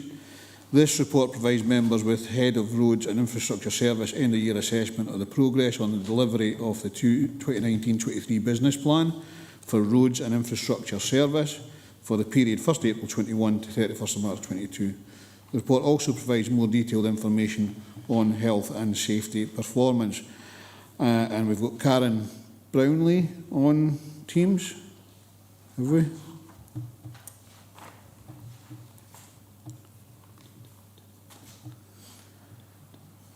Have we got Karen there? Have we got anybody for roads there? I'm going to go to the next item first and then come back. What I'll do is I'll go to the next item and come back to item 12 until we get her online. Okay, members, we're going to go to item 13, which is the Head of Service End of Year Assessment, 1st of April 2021, 31 March 22, of Governance Assurance Service Business Plan 2019-23, by the report by Director of Communities. This report provides members with Head of Governance and Assurance Service End of Year Assessment of the progress on the delivery of the 2019-23 Business Plan for the Governance and Assurance Service for the period 1st of April 21 to 31st of March 22. The report also provides more detailed information on health and safety performance. We've got Vlad Valenti online on Teams to take any questions. And Vlad, I'll ask you the same as the other heads of service, looking at the Appendix 3, the agreed proposed amendments to the current business plan measures. Can you just clarify why that is? Yeah, thank you, Chair, and through you. Just to confirm that Appendix 3 is quite a big Appendix 3, and maybe compared to some of my colleagues who have already reported on it. You'll see within that quite a lot of new entries, both in terms of projects and performance indicators within that. The reason for that is obviously I only started last year, and when I started last year, I went along pretty much with the plan as it was. And now I've had an opportunity to sit down with the team and go very thoroughly through all the performance indicators that we've got, look for them to be more reflective and realistic, as well as being properly horizon scanning of what we need to do as a service. So you'll see plenty of new entries in there and more realistic timescales in terms of the projects. Happy to answer any questions on any specifics, questions that members may have on any of those. Thanks very much, Vlad, and obviously you're reviewing that as well as scrutinising it the same as we do as members as well. I'm pleased that's actually happening. So, members, any questions? Sean? Not necessarily on the new ones, but just on the Appendix 2, page 384. Excuse me. The old chestnut again. Remember years ago when, we got the we got the authority to actually issue fixed penalty notices. I think one of the biggest things that resonated was actually high-profile fixed penalty notices being issued. And I noticed in this year, we've only I think it's about £3,075 for 2021-22. And if you look back, I think there was I don't know what the income was it the same amount in 2019-20. My main point is, though, there's a lot of things stopped during COVID, but unfortunately, fly tipping, dog fouling, etc., they were on the increase. And I think that's a pretty poor total of fixed penalty notices that have been issued. So I would like to have seen more. I just want to know the reason why there's so few, because it hasn't stopped. Glad.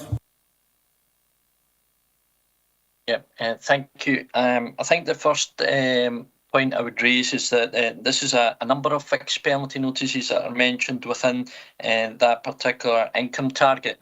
That includes, as well as fly tipping, dog fouling, littering, also car parking within that. Car parking is probably one of the biggest incomes in terms of that particular target that we have. And we haven't been currently carrying that out to the full enforcement in terms of the car parking orders that we currently got, which are part and parcel of the overall car parking assessment that we're looking at, including decriminalisation, as members hopefully should be aware that it's something that we are considering and having some external input into that. So at the moment, yes, agreed in terms of the income is significantly lower than the target, but a big chunk of that is due to the fixed penalty notices to do with car parking. Yeah, if that's the case, and understand they would have taken up a percentage of that, it would be helpful maybe for the 2019-20, if you could send me the breakdown of what those were. But I still think that about £3,000 for fly tipping and dog fouling is a pretty low amount of income that we've actually generated. It's not really the income that's the issue. I think people want to see people being caught and penalised for allowing either fly tipping or doing fly tipping or allowing their dogs to foul. I think that's the issue, though. You've actually got to catch them, and with very few community service officers in that particular area, it's hard. Fly tipping is a bit different because you actually go through what they've tipped and see if there's any opportunities to find out who that actually is. Glad you want to come back on that? Yes, thank you, Chair. Yeah, I think you've hit the nail on the head in terms of, again, just being a lawyer about it. Evidence, before we issue any fixed penalty notice, we need to be sure that that person has carried it out and the probability that they've carried that particular offence out. So in terms of fly tipping, there might be fly tipping with no record of anyone's address or name, etc. So it's very hard for us to pursue that unless there's CCTV.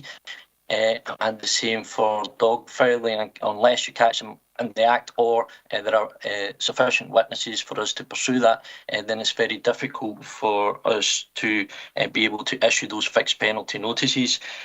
So the easiest, again, in terms of evidence, is obviously those that relate to car parking, as that's quite a clear cut, whether they're over or not the time period allowed. So that's, in essence, the kind of evidential nature of how we go about issuing notices. Okay, thanks. I've got Ian Blake, then Pauline Drysdale. Thank you, Chairman. It's just I tend to agree with Councillor Marshall. I think you mentioned it yourself, at the staffing. The community safety officer, I know in our area, without being parochial, we have one. So there are a limit to what work he could do. He does very well. He does as best as he can. But that's if we're looking for an improvement in these statistics, I think we need to look at staffing in that area. Thank you. I also think you're right on that one, Ian, as well, and I think as we go through the budget setting process, we could look at that on a potential spend to save, actually, with things like that. But I agree with Pauline.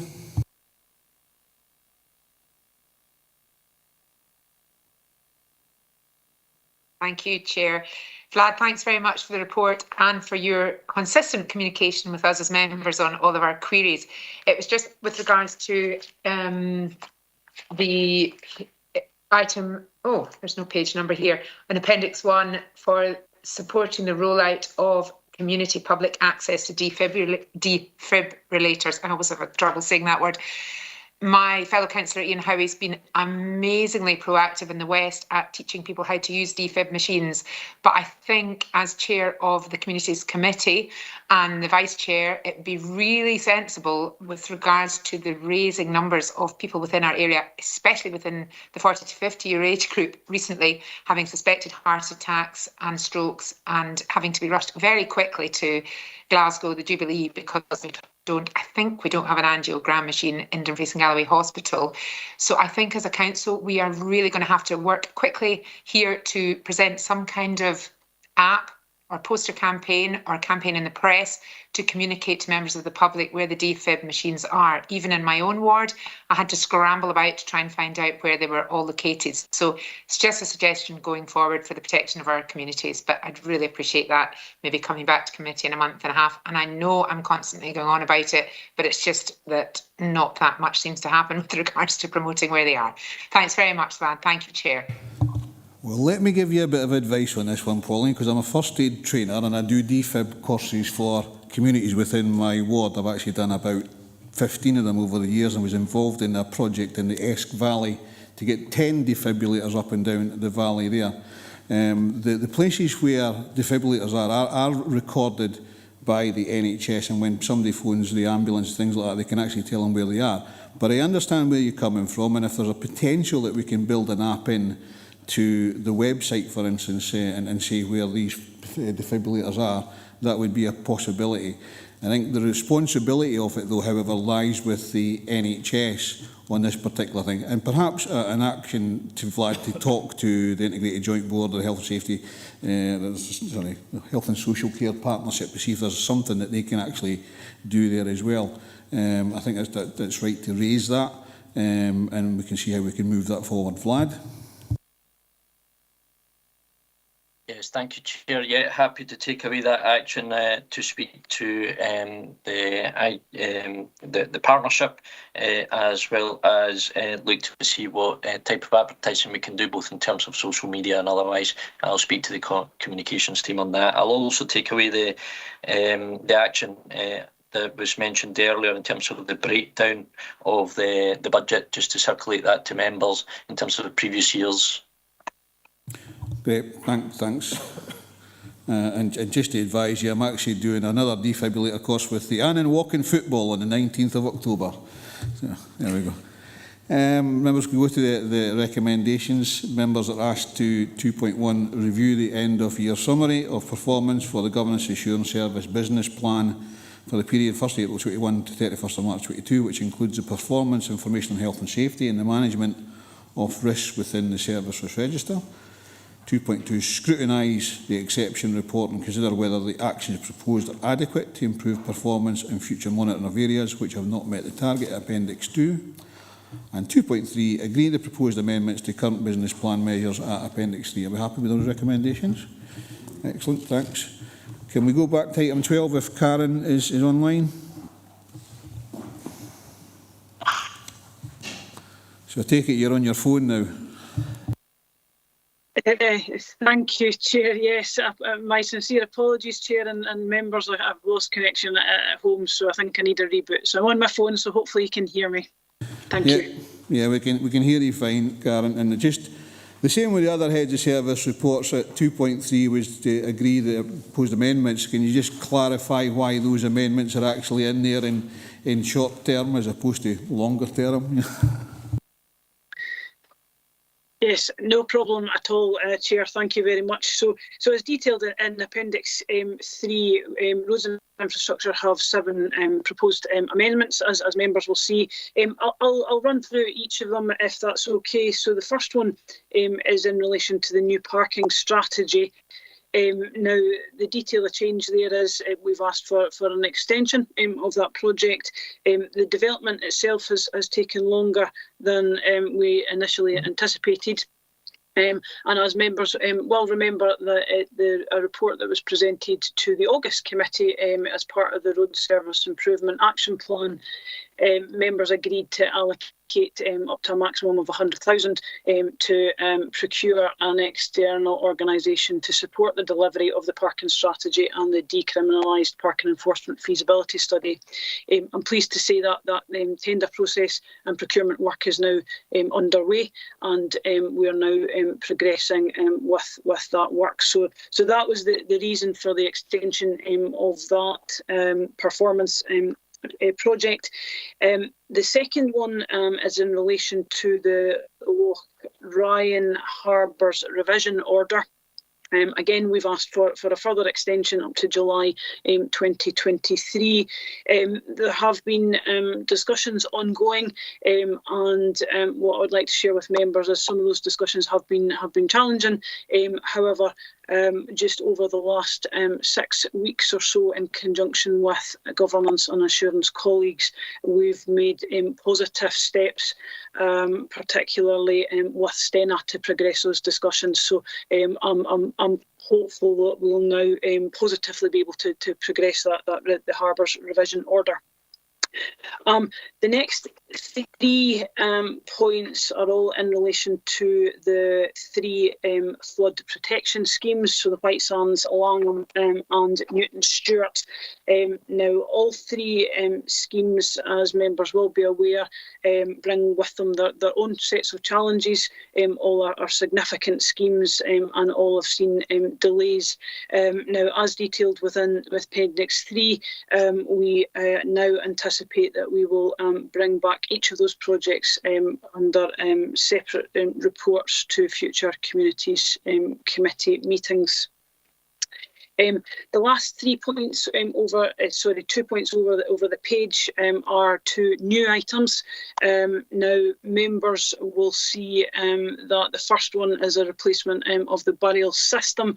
You will also note that the timescales associated with that have been very short and very quick, and are indeed actually passed. Now, the reason for adding that recommendation was this system had to, due to challenges that we were finding with the burial system, and as members know, that's a statutory function service. Due to the challenges that we were seeing, we had to very quickly, in conjunction with colleagues in BTS, move to a cloud-based system, ensuring that we were adhering to Council Digital's security policies.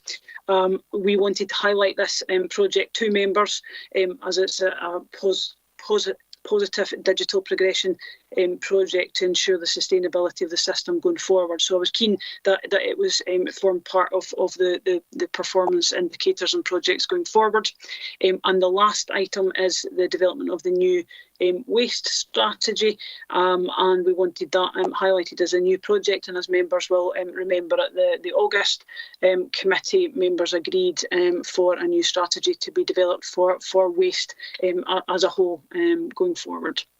I hope that helps, Chair. Thank you. Thanks, Karen. As it would happen, myself and the Chair were away to Swansea for the National APSI conference, and looking at the burial strategy is obviously plots, and people try to find plots. It's all paper-based at the moment, and we found a system called Plot It, which is actually helping not just allow people to find out where relatives are actually buried and things like that, but they're actually using the app to have a significant impact on tourism as well.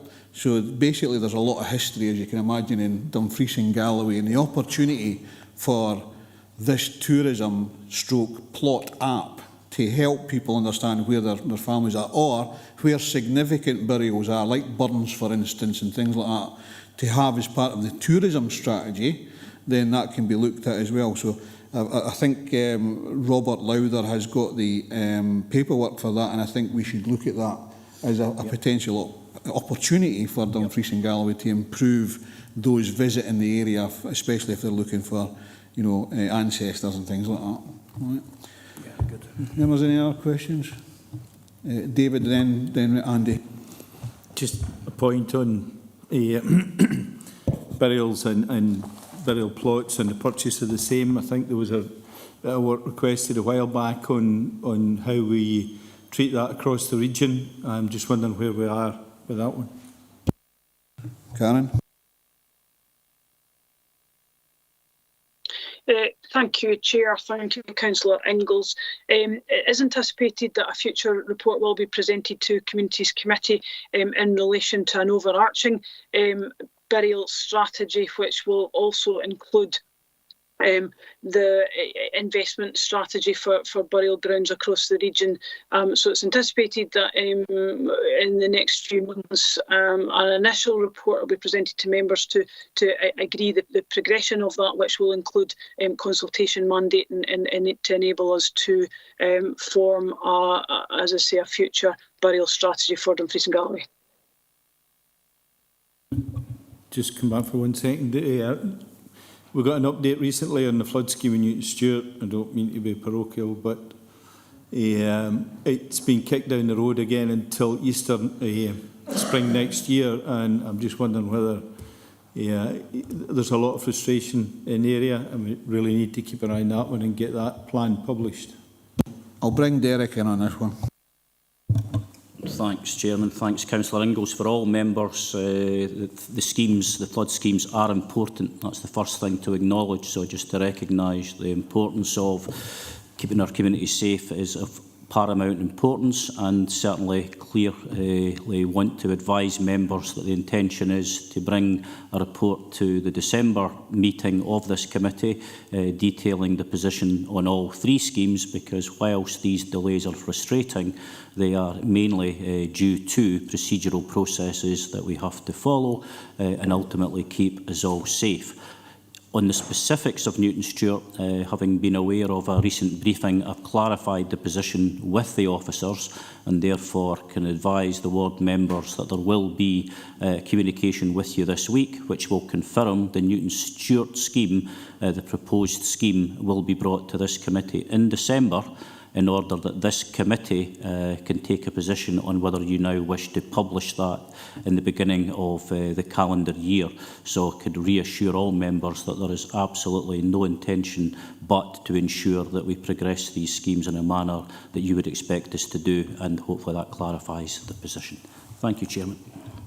Thanks, Chair. Yeah, I did say at the briefing that we were made aware at one point that it could take up to 10 years to deliver these schemes, and that was made clear.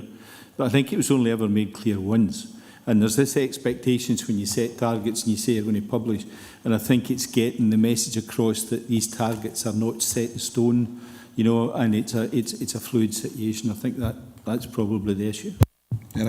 Thanks, Jim. Thanks, Councillor Ingalls, and that's absolutely right. And just to reaffirm that we can have indicative dates, and that's the term I would use. These are indicative dates.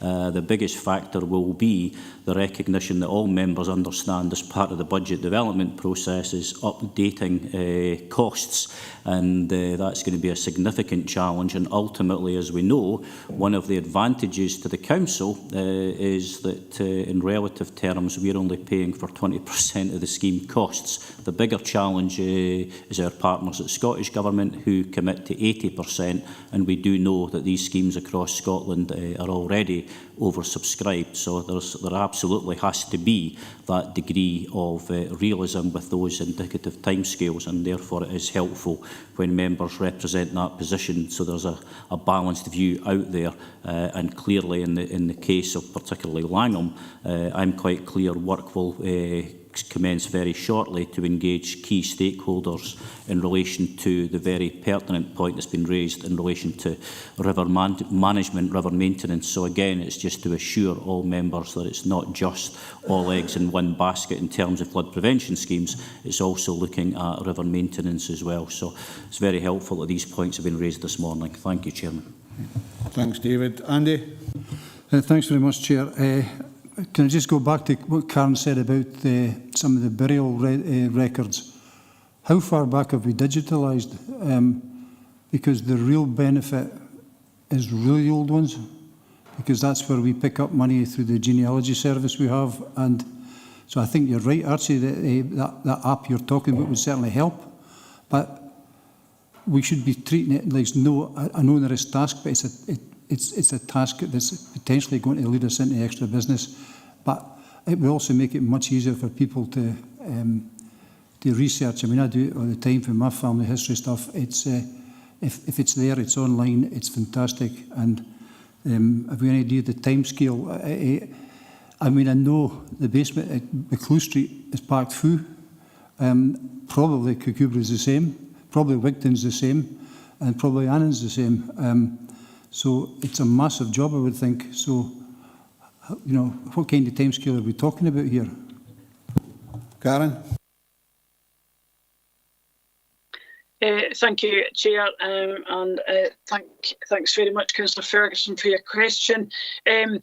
Some of our records have been digitised already, but you are quite right to say that many, particularly our very old records, still are in hard copy.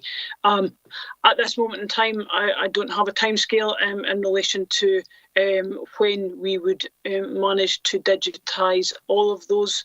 However, what I would say going forward, and part of the burial strategy as a whole would incorporate that as a standalone project, as it's a significant piece of work, as you've quite rightly highlighted, but it's an important piece of work because it's part of, I guess, our councils and our region's history. So that would form part of that, as I say, overarching burial strategy going forward, and it is something that we're keen as a service to develop and progress. Thanks. It's maybe actually a PhD project for a history student at Glasgow Uni at the Crichton. Yeah, I don't know how much PhD students actually cost nowadays, but that would have to be taken into consideration with the budget process. Okay, members. I'm just going to say, sorry, Jim Dempster. Thanks, Chair. An observation just in a question. When we're talking about identifying particular plots across the burial estate, I've suggested in the past that it appears to be that there are a number of vacant plots in many of our burial grounds.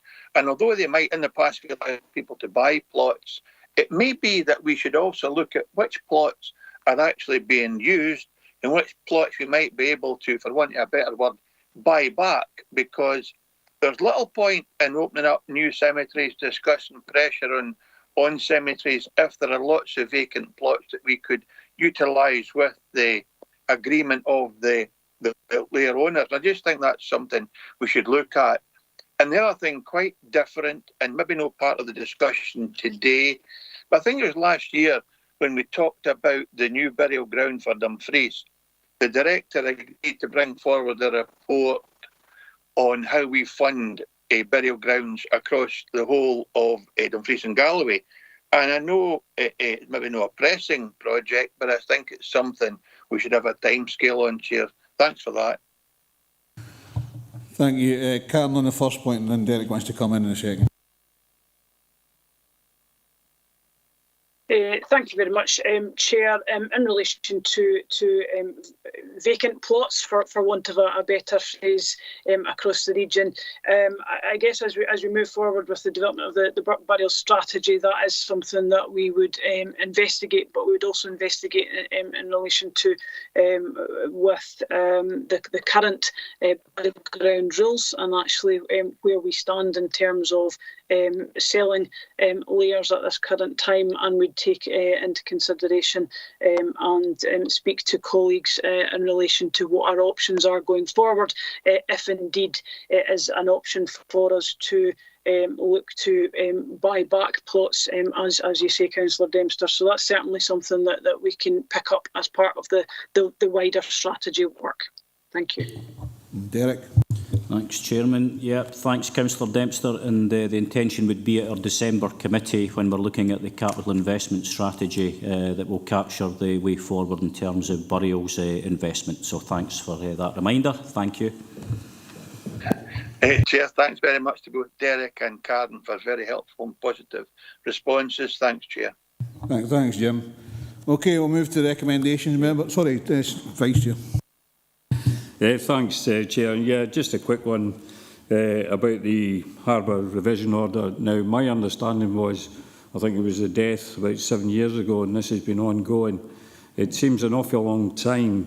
I know we've asked for another extension, which I appreciate that, but I mean, the previous chair of the Harbour Sub had been frustrated through the last term trying to get this wrapped up. I understand that there are delays, but I think we should really try and put as much effort as possible to try and get this done and dusted.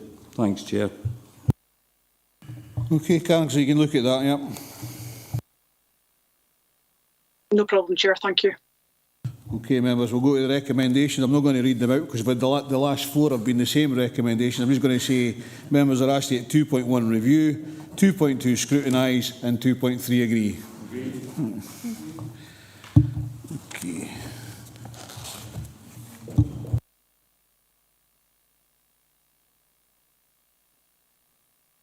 Oh, sorry. I'm looking at the time now, and I'm looking at the British Sign Language. Are you ready for a break? We'll have a half-hour break for lunch, or are you happy to go on? Are we almost finished? Nearly finished. Okay. So we'll carry on then, members. We'll carry on, members, with agenda item 14, which is a progress report on tackling poverty and inequality strategy and partnership and council-funded projects, April 21 to March 22, report by Head of Community Services. This report provides members of this committee with a detailed update on the delivery of our activities to tackle poverty and inequalities within Dumfries and Galloway. Richard Griefson is available in the hall. We've got Mark Malloy on Teams and Wendy Jesson on Teams. This is, of course, Poverty Week, and I've been fortunate enough to go and visit some of our partner agencies who are delivering on behalf of Dumfries and Galloway Council, and I'm happy to say they are extremely happy to work with us and try and reduce poverty across Dumfries and Galloway. Richard, have you got anything to add to the report? Nothing to add, Chair. Happy to take questions. Okay. Members?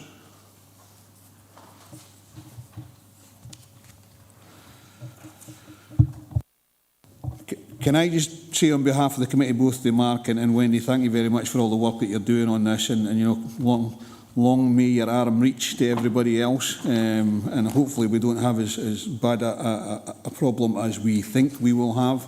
But I think what you're actually doing is supporting our communities and our constituents to the best of your ability with the resource that you actually have, and the partners that we have as well. So please pass on our thanks to all of them.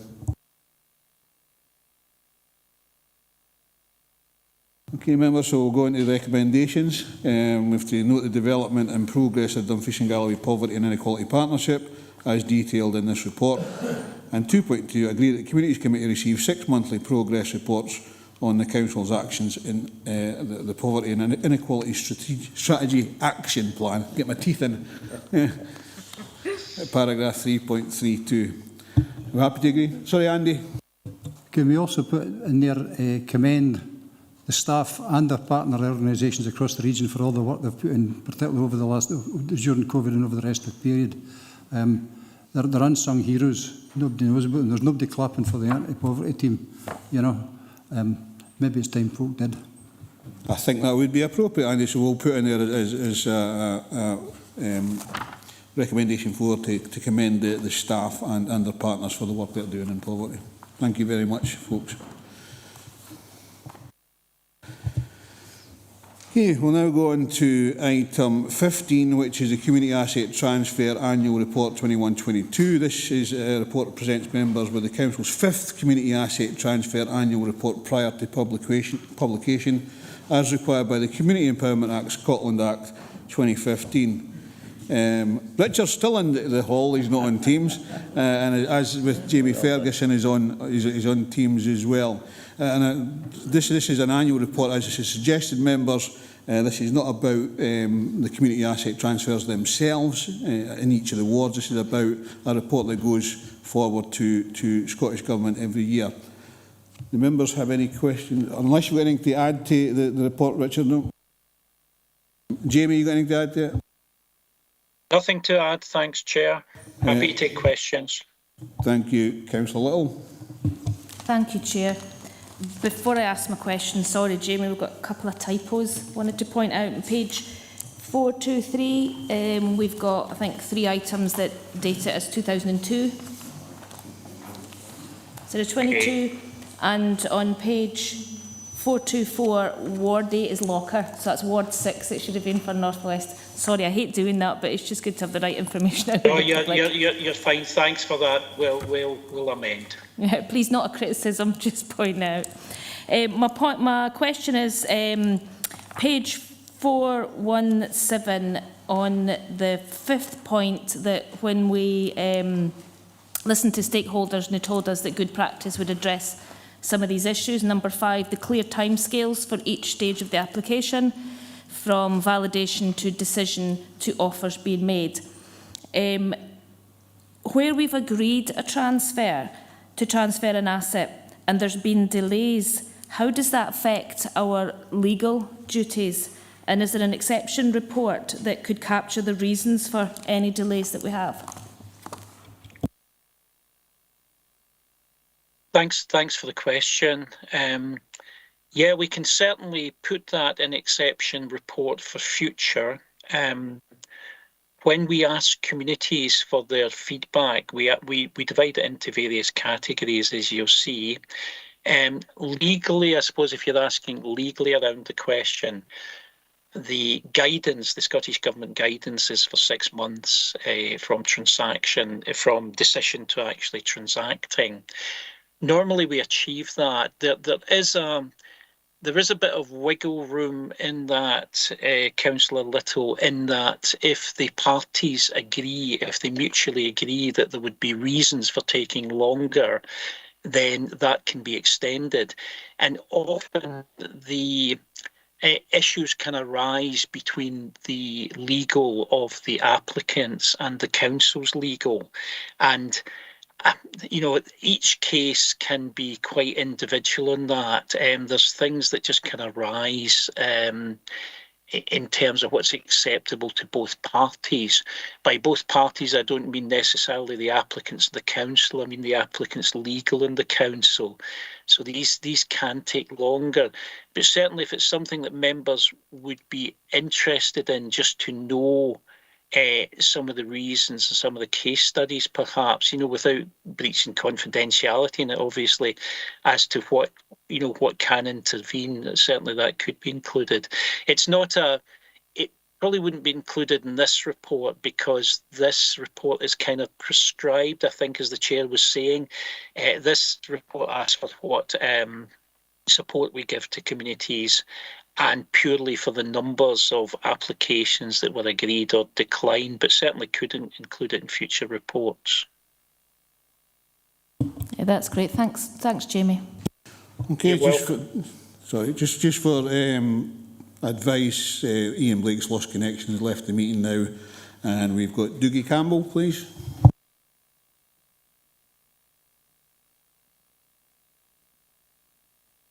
Sorry. Thanks, Chair, and thanks, Jamie, for your report.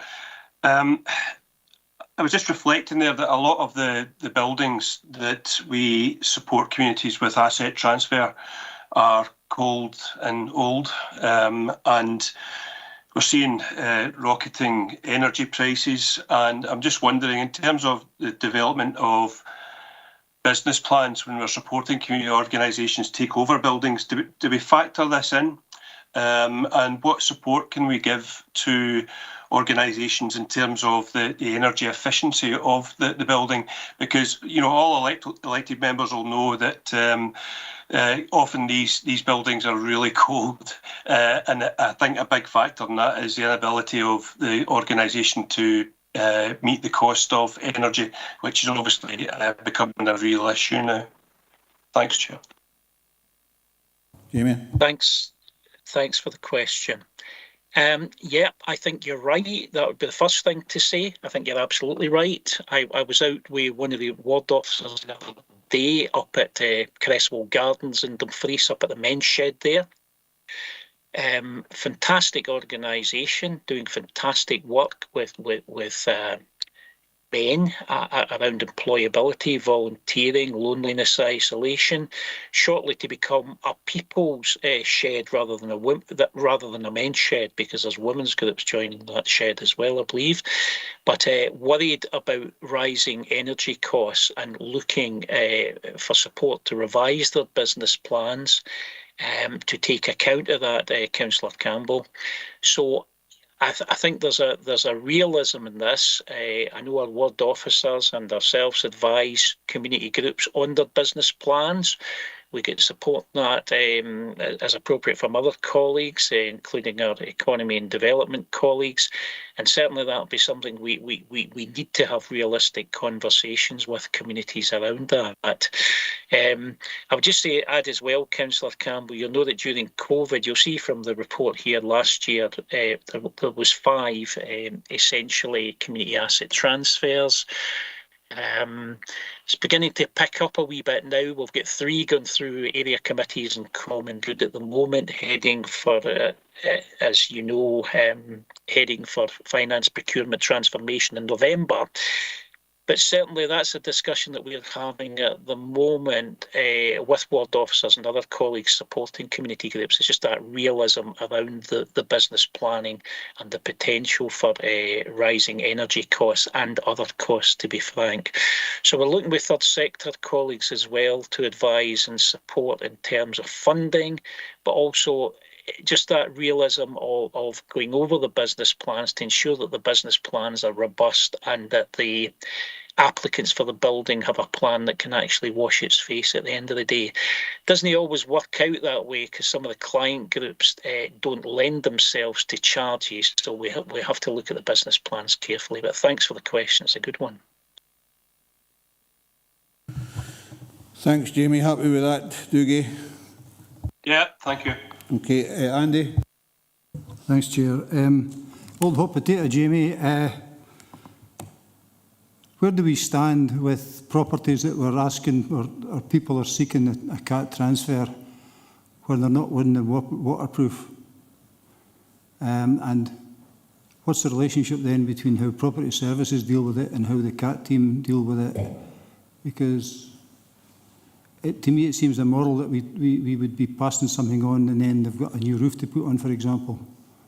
I mean, I've got a specific example. I'll not bring it in just now, but I can let you know offline and speak to you about it. But where do we stand legally in that? Jamie? I'll try and answer legally in just a sec, Andy, just to say that we do work with property services through the Strategic Asset Board Working Group. We do have, I think, a moral obligation to ensure that properties we're transferring to communities, because that's where we are transferring them to. Sometimes we talk about transferring them to community groups. We try to be very careful to see the throughput from communities and communities' needs, desires and aspirations, rather than just that of community groups. We're merely the conduit. So I think we have a duty if we're passing buildings over to communities to ensure that they're of a certain standard. However, legally, the advice stresses due diligence. And it's due diligence by the buyer. Now, I don't mean to put that in a way that says to our communities, buyer beware, because that's not what I'm saying. But there is an imperative as well on the community groups to show due diligence in terms of what they're taking on. We will advise them, we will give them condition reports where we have condition reports, we will give them the detail on what they're taking on. We will try to ensure that they're not taking on liabilities, Andy, but there is something for the community groups to know what they're taking on and to budget appropriately for that, but we'll fully advise them. Hope that helps. Yeah, that was fine. Thanks, Jamie. Also, as well, Councillor Ferguson, if you want me to take up with you offline any particular issue, happy to do that. I've got your mobile number, Jamie. Great, Andy. Okay, thanks. Okay, Councillor Deneley. Thank you, Chair, and also thank you for your report. Just obviously, following on from what Andy has just asked about the council supporting community groups for asset transfers. Just looking at the New Galloway Town Hall in particular, it's an old building, and we've been fighting for a number of years now with the community and the council to try to ensure that the condition of the building is risk assessed, and you know that it has dry rot. And the council had agreed to provide a sum of money to ensure that was repair was made before it was taken over by the community. The community were happy to take it over on that basis, and I think it's really important to make sure that, you know, if the community members are taking over buildings, that they are made aware of the risks within that particular building and the condition of it. The second point I wanted to raise as well was just regard to the community transfers. I have a question. It was to do with Bar Hill, the woods in Kirkcudbright. You know, there was, in November last year, we had quite bad snow and it damaged some of the areas within the park. I think it was run by the Forestry Commission, managed by the Forestry Commissions, and raised some of the issues and the concerns within the park. And I think within Scotland, they're planning to sell that for private land ownership. And the community had challenged that, and they wanted to apply to the council to support them in a community asset transfer for the community to take over that particular piece of land, because it is a community asset. You know, it's useful for walking. They've got red squirrels within that area as well, and obviously it's 1 year now. We're approaching November, and you know, where the trees have been damaged, that has not been repaired. It's not the chunks have not been taken away, and I'm just wondering, in the last summer people have come to visit and wondering if there's been any change of that, and just to clarify, are you aware of that issue? And also just to check in with Councillor Dougie Campbell as well, because obviously that links in with our wards as well within Kirkcudbright. Just wanted to ask that question. Thanks. Okay, I'm aware of the question, and although it probably doesn't have anything to do with this report, it's an issue I think, Jamie, you were nodding your head at there and you can give an answer to. Yeah, I'll give a brief answer, and again, happy to pursue the local issues offline. I know that the council long term has put in a great deal of support with Ling, with local initiatives in New Galloway. And I know that there were complexities identified around the condition of the building, as Councillor John Deneley has mentioned, very, very aware of that. I'm also aware that our property services colleagues are working on remedy around that building pre-actual transaction of the transfer. Ling was very complicated, John, because it was an inalienable, there's a difficult one to say, inalienable property which we had to take to Sheriff Court, which delayed things. But I couldn't agree with you more with the principle that we do not want to be transferring liabilities to community groups. And I think our property services are actively working to ensure that we don't. In terms of the Forestry Commission the Forestry Service property. I'm aware of that. I'm also aware that some of the community asset transfers, not only but the council, it's applicable to all public bodies and buildings owned, controlled by ministers. But some of the processes are rather more opaque than the council's process. I have to say the council's process, I think, is fairly transparent and accessible to community groups. I know from having worked through other community planning partners or public bodies, it's not always quite as straightforward. So I'm happy to take that up with you, Councillor Dennerley or Campbell, offline if there's additional support we could be adding to that. Thank you very much for explaining that and clarifying, and I'm certainly happy to meet you after this session and give more detail about the land. We can talk about that later. Thank you. Okay, thank you, John. Okay, members, go to the recommendations, and I'll do the same as what I did with the last one. We're asked to note 2.1 and agree 2.2. Okay, members, we'll go on to item 16, which is Dumfries and Galloway Council's participation requests.